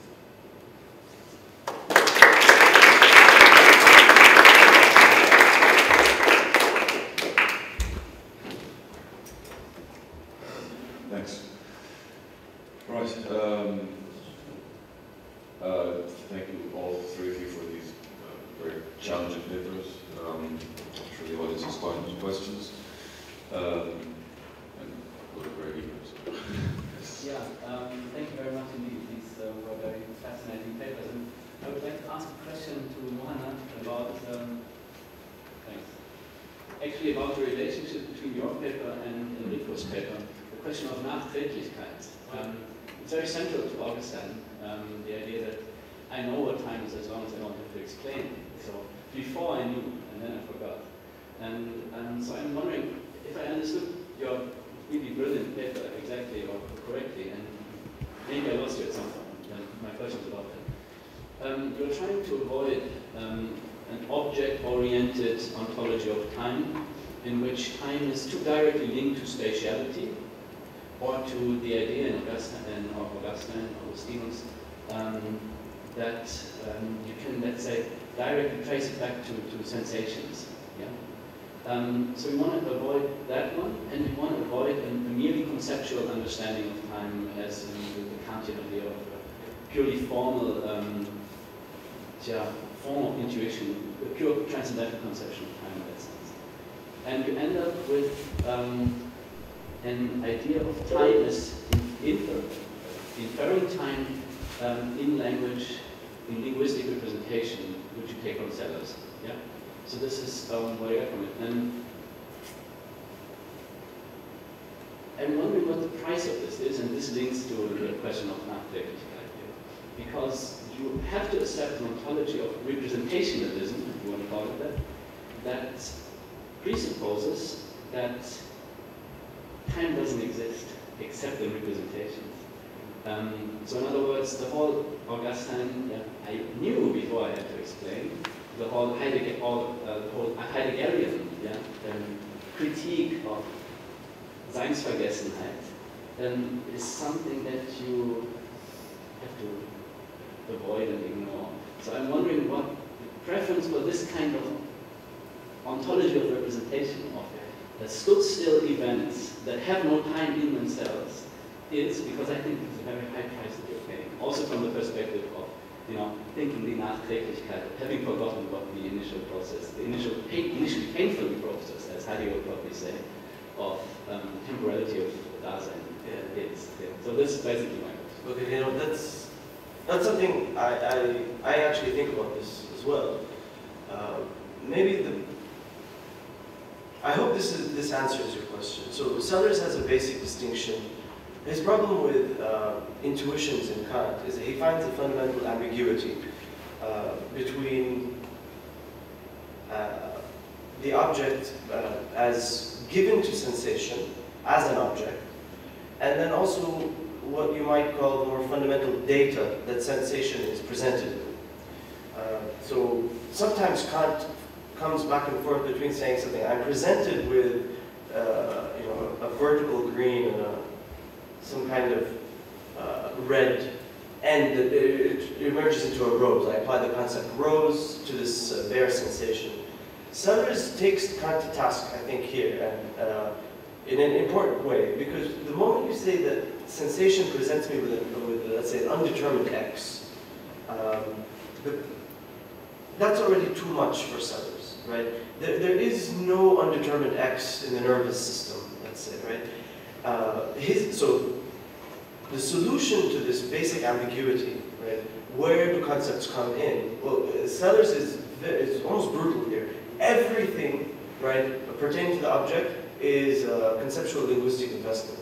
Whatever is left is purely non-conceptual, including things like space and time as we intuit them. So the way he cashes this out in his language is to distinguish between two types of space and two types of time. There's space and time conceptually, right? I'll have more to say about that in relation to Rico's paper and actually subjectivity as a whole. But then, what he calls the sigma and the tau dimension, right? And these correspond to space and to time. And I was trying to elucidate through the example of the film, the overlaying idea of the tau dimension, right? A non-chronological representation of time, which is just kind of like a sequence. It's the difference, it's a very illuminating example. It's the difference between 1, 2, 3, 4, 5, and a phone number, right? Where you have digits, but they don't come in an order. The order doesn't matter so much, right? There's no logic to the representation of cardinality, whereas ordinality does have this. Okay, so my interests never were in Sellers, right? What Sellers did for me, right, so, was to kind of realign my thinking about a lot of different disciplines. So take psychology. The space and the time, the conceptual space and time, well, we haven't thrown those out, right? That's the things that Augustine imagines, that he recalls from his childhood in the Confessions. I'm not going to try to pronounce the German word that we were just talking about, the N word. It's an unfortunate, okay. Anyway, the idea here is that these things pertain to, this is what I want, this is what I'm focusing on right now in my work. The imagination in Kant, right, is the application of concepts to basic objects, right? In some respect, I think all sorts of things that pertain to subjectivity, memories, imaginations, mental pictures, these sorts of things pertain to what we would call the imagination. And the imagination, although no longer linguistic, is conceptual through and through. So, yeah, there's this screen image of the yellow daisies. The yellow daisies, though, is not a reference to anything outside of the imagination of the figure, or the mumbled French even. That's an interesting case. The mumbled French, which somehow was deciphered one day.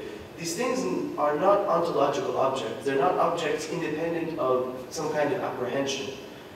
So he was unable to apprehend the French sentence. He was, however, able to apprehend some kind of vocal stream, which he later deciphered when it kind of was submitted to some kind of, whether conscious or unconscious way of thinking.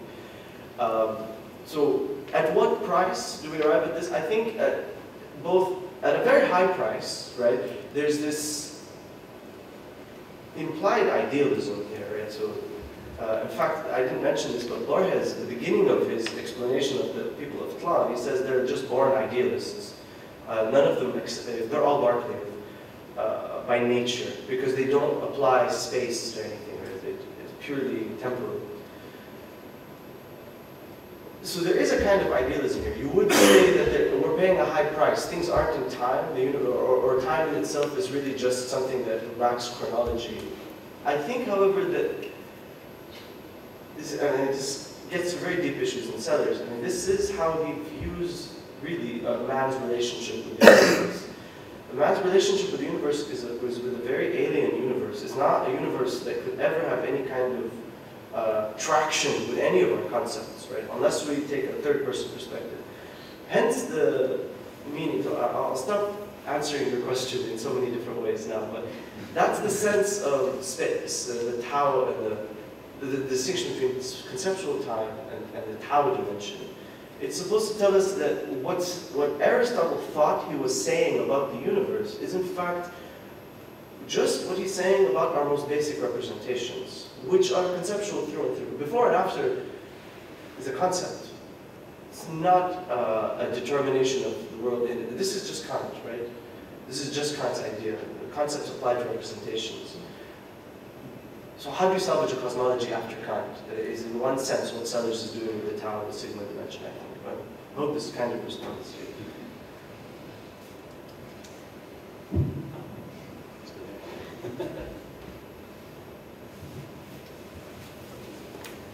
Thank you very much. It's great papers. I wanted to mention, so I'll speak vicariously about my work through Hassan's more sensible thing to do. It seems to me there's something in Hassan's film, which right now I've seen the only once, but I think it's somehow lost in the film. At the beginning again that you speak of, right? So we hear the car crash. It's a dark screen, and then a man with a bloody shirt emerges. Right? So, I mean, the easiest thing to think like this is a visualization of that example that Frohne gives of a man who walks away from a train crash as if unscathed, right? He just walks out. It's a trauma. But I find that there's something else but the decision made by Hassan the film that it's as if he lures you with the scenography of trauma, but he's trying to do something very, very different, which is, I think, the idea of emptying. Right? So the figure in Hassan's film seems to have gone through a violent event, right?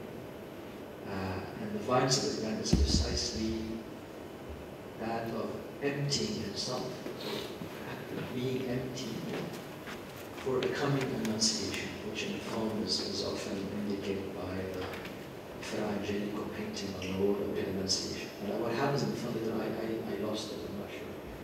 And I'm saying this because if I made a joke piece, right? There is that element that you talk about, which is that the card is removed from the envelope. Right? So there's this idea of forcing an empty. If I'm mistaken, the Greek understanding of divergence precisely is making something empty. And maybe we can bring this into the conversation. And why would you do this? Why would you empty something? Right? And prepare yourself for the unexpected event.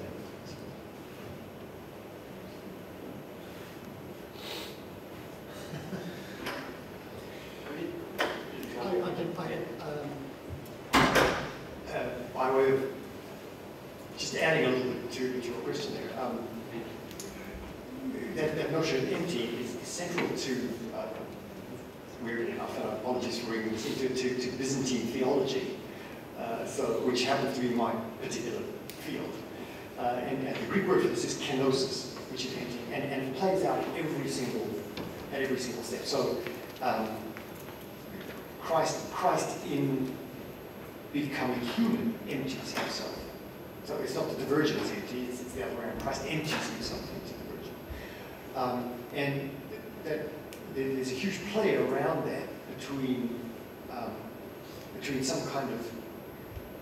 It's interesting to think about this, and can I actually just add to this in relation to your paper, Martin, again, which I also really, really appreciated, is this notion of verbs. And it's interesting that this particular theology, I'm not talking about this from a from a believing theological point of view, but just this notion of it's an emptying as a verb. And so these are forms of appearances in whatever form they take as verbs, not as things. And can I just add something to this? One of the things I've been thinking about in relation to the art galleries, conventional forms of art, so deal with objects. You step into an art gallery and we're always dealing with nouns. I think there's a relation over the last time. It's like we're always putting nouns on show. And I think intuitively, the move towards moving images, so videos, actions, things like that, could be some kind of unconscious move away from nouns. But I don't think that's any lesser. I don't think a video, I think showing something moving is not getting away from the problem at all. So one of the things I wanted to to ask to you is, can you think of some way? I completely appreciate your analysis. Can you add anything? Can we say this? How to show a verb without reverting to the object? I mean, this is what attracts me to Sahab's films from the beginning. So, this idea of emptying, I think, so in some of his earlier films, which one should we talk about? Actually, the first one is called Ghosts of Beirut, Ashbah Beirut. I think the basic plot of this film is that a man faked his death during the Civil War and then re-emerges. The Civil War is still on 10 years down the line here in Beirut, and tries to reintegrate himself in a particular way. Now, what he tried to do here, Sahab, I think, and it didn't work, was to try to portray a sort of total annihilation. This person didn't want to be where they were anymore, extracted himself from the circumstance, killed himself in this sense, and returned in this particular. So from looking at what the film does, right, and it quotes Nietzsche at the end, and all these sorts of things are happening in the film, the movement of the film is trying to see whether this person is able to actually begin again, right? A brand new movement. But the problem is that the moment he returns, he is, let's say, nowned immediately. Someone wants money from him. His sister's like, where the hell have you been? You think you can just come back and do this? You have all these obligations to all of us. This fantasy that you had is not real. Right? Yeah. And then he leaves again. In another attempt, Sahab does a film called The Mountain, right, in which this character, this is actually the first of the triptych, the valley comes after. Sahab portrays a character that fakes leaving the country and heads up to a hotel room where he stays. And I think here he captures this idea of emptying, and it's capturing its purpose, but then also what happens in the movie is that there's no longer, he's just sitting in a room for a good 60 minutes, writing poetry, smoking cigarettes, walking back and forth, attempting to masturbate, but it doesn't work, and all sorts of things that are inconclusive, meaningless activities that take place in this. Essentially, his manhood disappears, his identity as a person disappears, and what you're left with is just a pure brute representation of reality, time moving. So I think there's a problem when you drop nouns out of your vocabulary, or even verbs, right? You end up with something extremely empty, right? Which has to be, again, that's the heavy price paid, right? Hopefully this maybe responds. I mean, I'm also assuming a lot that people have seen Sahab's films. Don't know if they have. You should.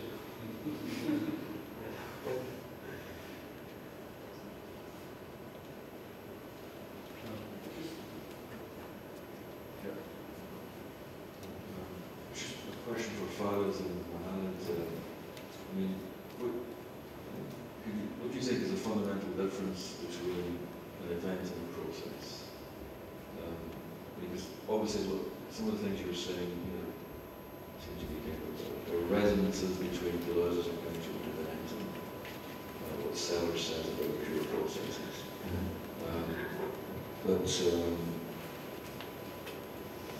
An event, a process in Sellers is a new type of individual. In other words, like, as I understand it, events in Deleuze are pre-individual. Whereas Sellers characterizes processes as a new type of an individual which is not, can no longer be categorized in terms of objectivity. So it's a kind of a non-objective individual, which is some kind of four-dimensional distribution of space-time. These processes are potentially representative. We lack the resources to represent them, but they are, they could eventually be representable with sufficient reconfiguration knowing is taking place. what is it that makes an event in Deleuze just purely thinkable and not knowable, whereas a process in Sellers is only thinkable but could become knowable?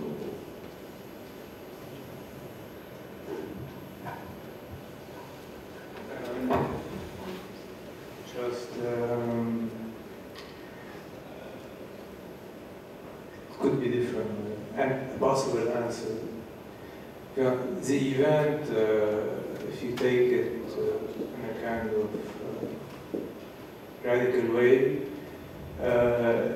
is existence itself, meaning that in the reading of Deleuze with Nietzsche, there's nothing old on the surface of the earth or in the universe. Everything is brand new all the time.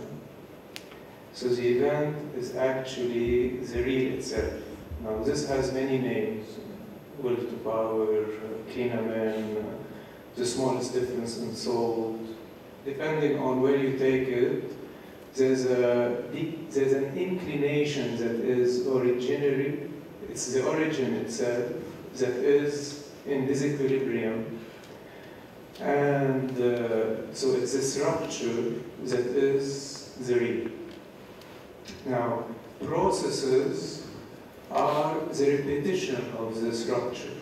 For example, to echo the talk of yesterday, it's a rupture between labor and labor power, which means it's this rupture that allows the accumulation of the capital.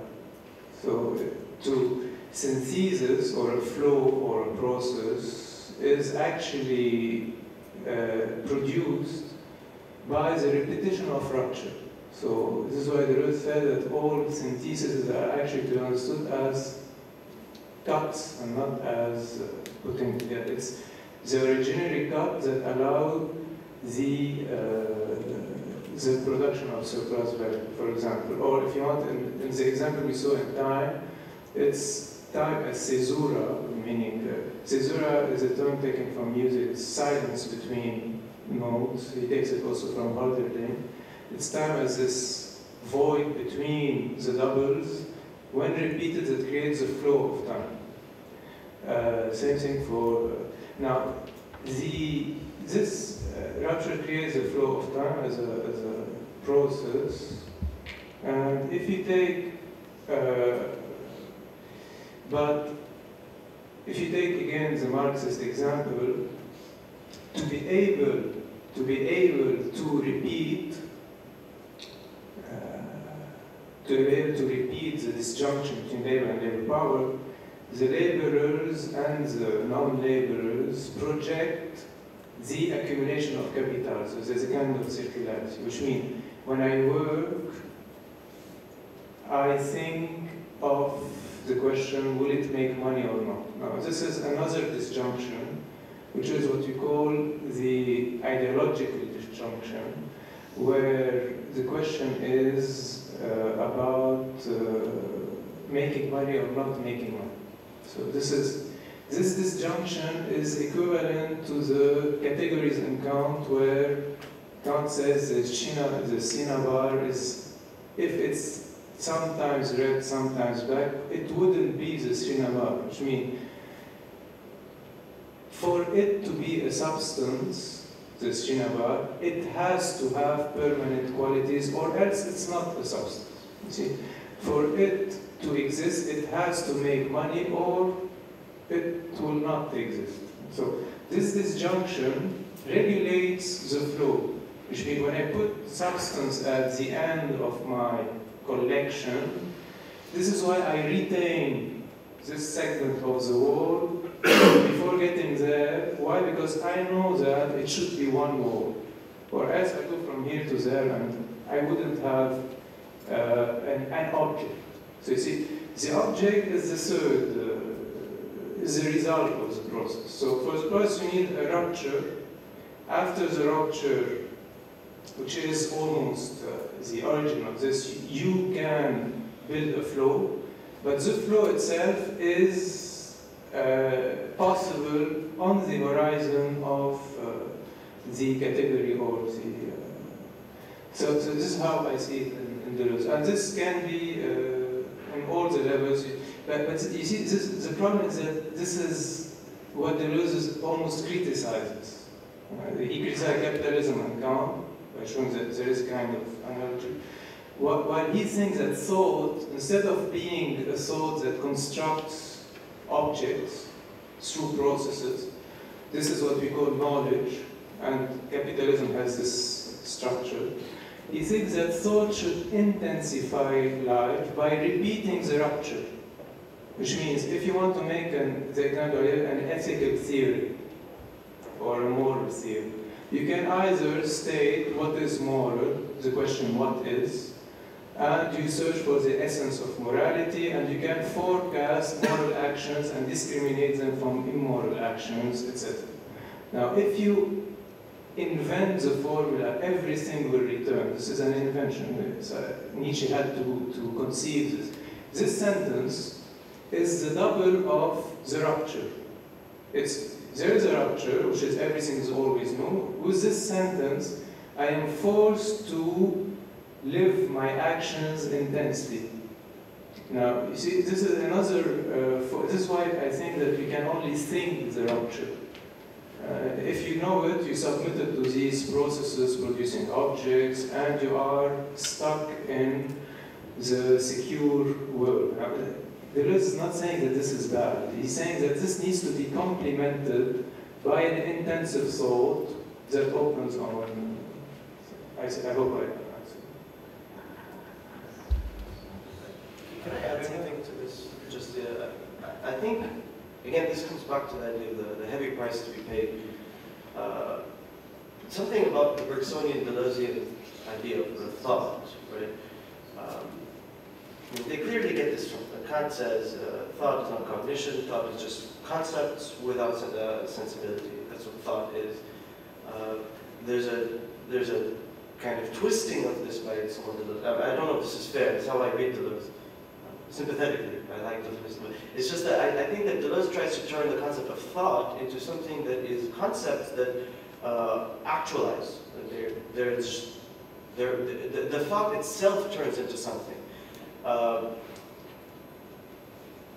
I think that there's something, perhaps valuable and important, but that's precisely not where Sellers wants to draw the limit of thought. And he has a distinction which I think can be used here, which is to think conceptually, whether that concept has a sensible correlate or not, and to apply conceptual specification. That's another way of thinking, let's say. So we have a concept that applies to sensibility, or a concept that doesn't, in the case of someone like Deleuze, who speaks of pure duration, Deleuze speaking about the event. The conceptual specification in Sellers comes out, and he tries to isolate process through this way of thinking, which is, it's a way of thinking that is absolutely foreign to our first perspective view, our manifest reality. For Sellers, the scientific realist, naturalist, that's the voice of empirical science. That's the voice of physics. And again, there's some echoes with Aristotle, like Franses. He thought he was speaking about nature by applying concepts. The insight in Sellers is that if you want to get at something outside of thought, you're going to have to not use thought.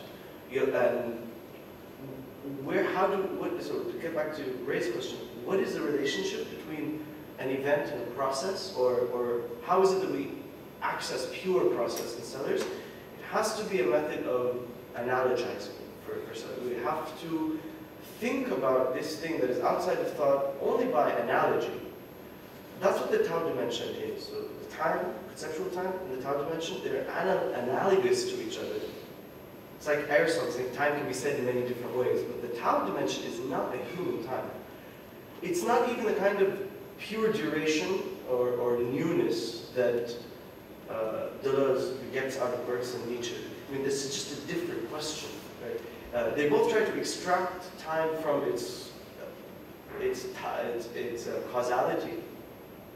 But I think that the questions need to be distinct, right? One is asking about what is fundamentally an ethical time. What is a free time? That's Deleuze's question at the Oedipus, right? from Sellers's, which is just what is a non-human time? Which is the time that grounds every aspect of time, right? Whether we're free or not. Just wanted to clarify this pushing that Sellers has.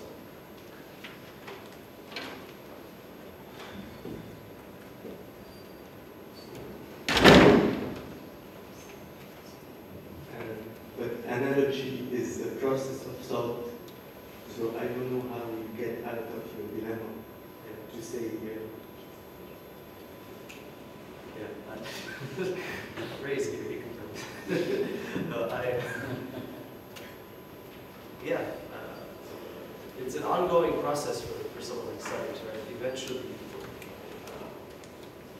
this is the nice thing. There's this ultimate vision, maybe, that Sellers is, where non-human thought will be incorporated into our thinking, right? So Ray put this in a particular way. A pure process is representable, even though we can't represent it. It's representable. This, by the way, is just exactly what Aristotle was saying, that the emotion is countable, whether it's counted or not, Augustine, right? It's countable.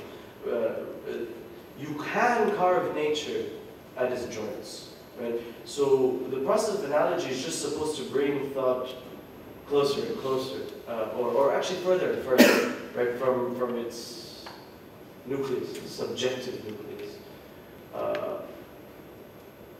Which I think the stuff that Franses is talking about is about a kind of time that is not tied to the subject, the comings and the goings of everyday life. With Sellers is a surprise. Are we interested in such a thing? You'd have to see what neuroscience can teach us about cognition, right? Emerging out of these kinds of non-human processes. Yes, but the same fallacy comes back again because the neural system or the neuronal system is also an object constituted like any other. So I don't see how Sellers can get out of this with this kind of scientific realism. Cursed God and died at 89. No, but I think the idea is the difference between. So when I outlined the scene, that scene where you're overlapping images, and that's rather than giving the succession of the party, what you have is just the whole thing packed into one tapestry. That's not an event anymore, right? That's no longer. I mean, that's not the answer, but the nervous system can't be something that tells a story to us. It's not a little person whispering something to us, right? This is what's happening in the world. It's interacting in the world in natural terms. This gets interpreted linguistically. Again, I can't say anything more than that. I have a question.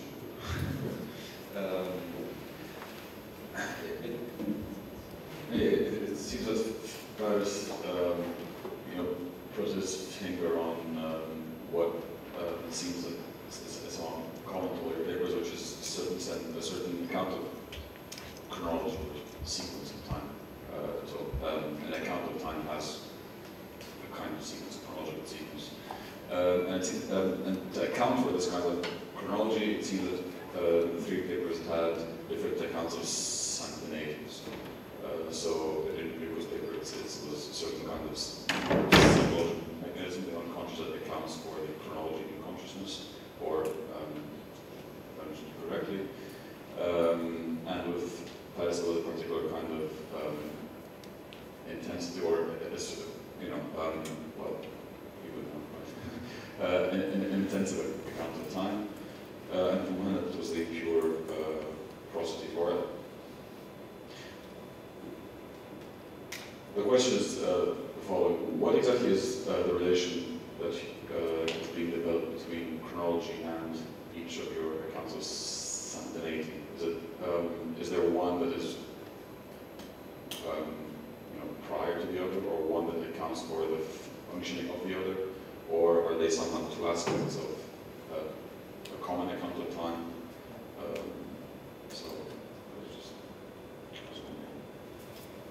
I can probably answer that most briefly in a sense.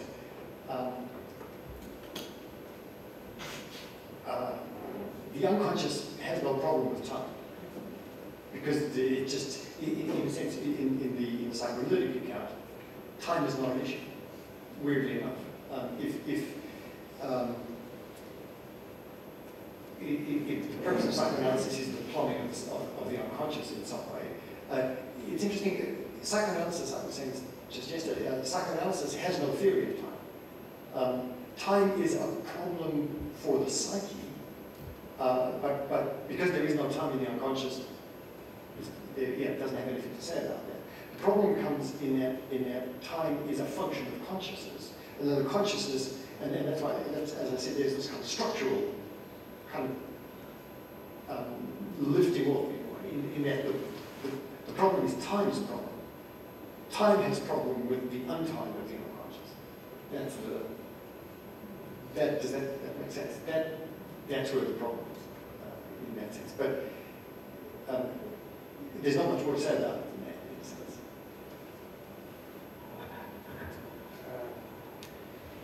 sense. The relation between simultaneity and chronology.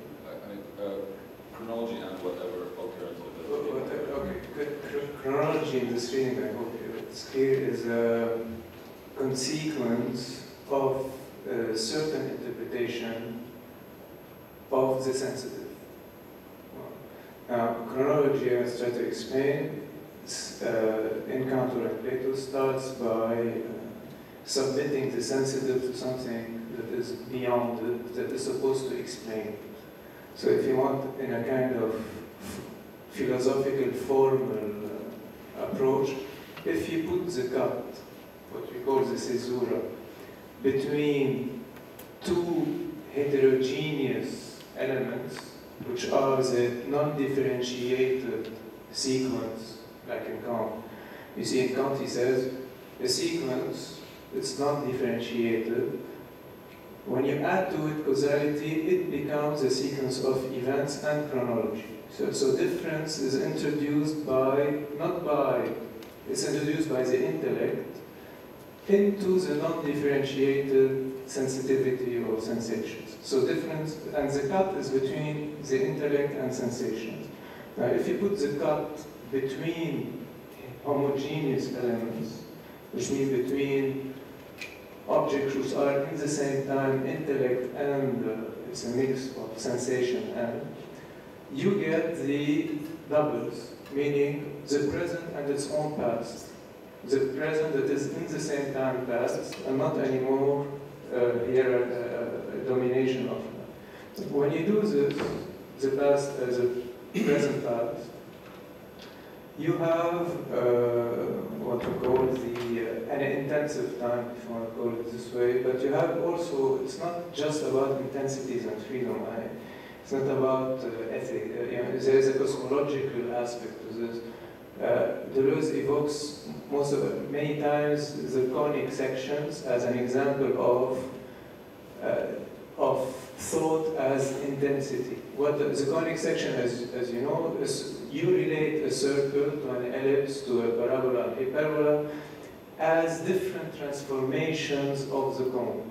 Well, if this is, you see, you have a horizontal kind of understanding of metamorphoses between what appears. Well, if you think that the circle is related to its definition, which is an equidistant totality or ensemble of points, in that case, you submit this figure to the definition, and this figure will never be as good as the definition. And this is when the cut is between heterogeneises. In this way, and it's a very chronological time is a consequence of this, the first way to do things. And this way you find it in Hegel, Kant, Plato. It's where they put the cut between thought in general and sensitivity, etc. Okay, maybe there's two ways to answer this. So the idea of the time dimension, I guess we're all familiar with this distinction of it. The idea of the time dimension is supposed to do, I think, two things. One, it's supposed to be a concept that Sellers is lending to physical science in order to use to explain temporal cognition. this is like a neuroscientific psychological tool. There's one way to use the time dimension. The other, which I was trying to play up more in this, is to actually insert it in the dialectic, the history of the question of what time is.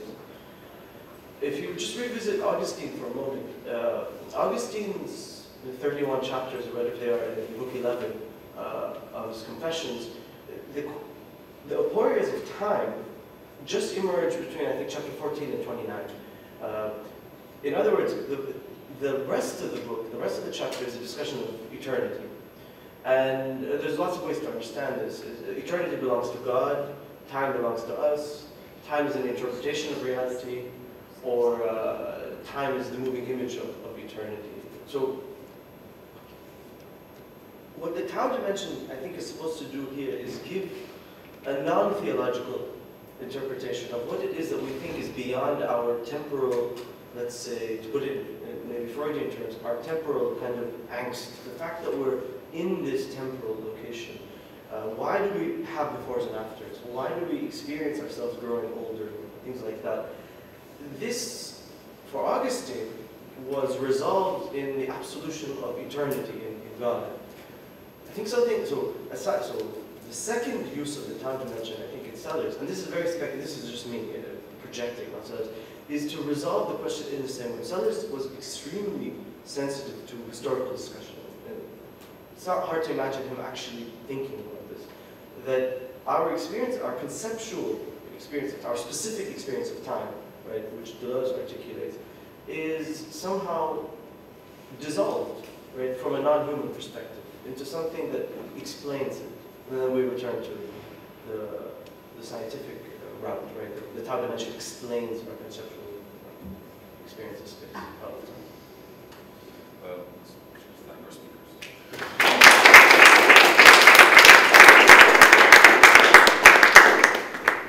There are lunch boxes outside. Everyone is welcome to pick up one, and we run a little bit. We'll come back at 2:10. 10 past 2.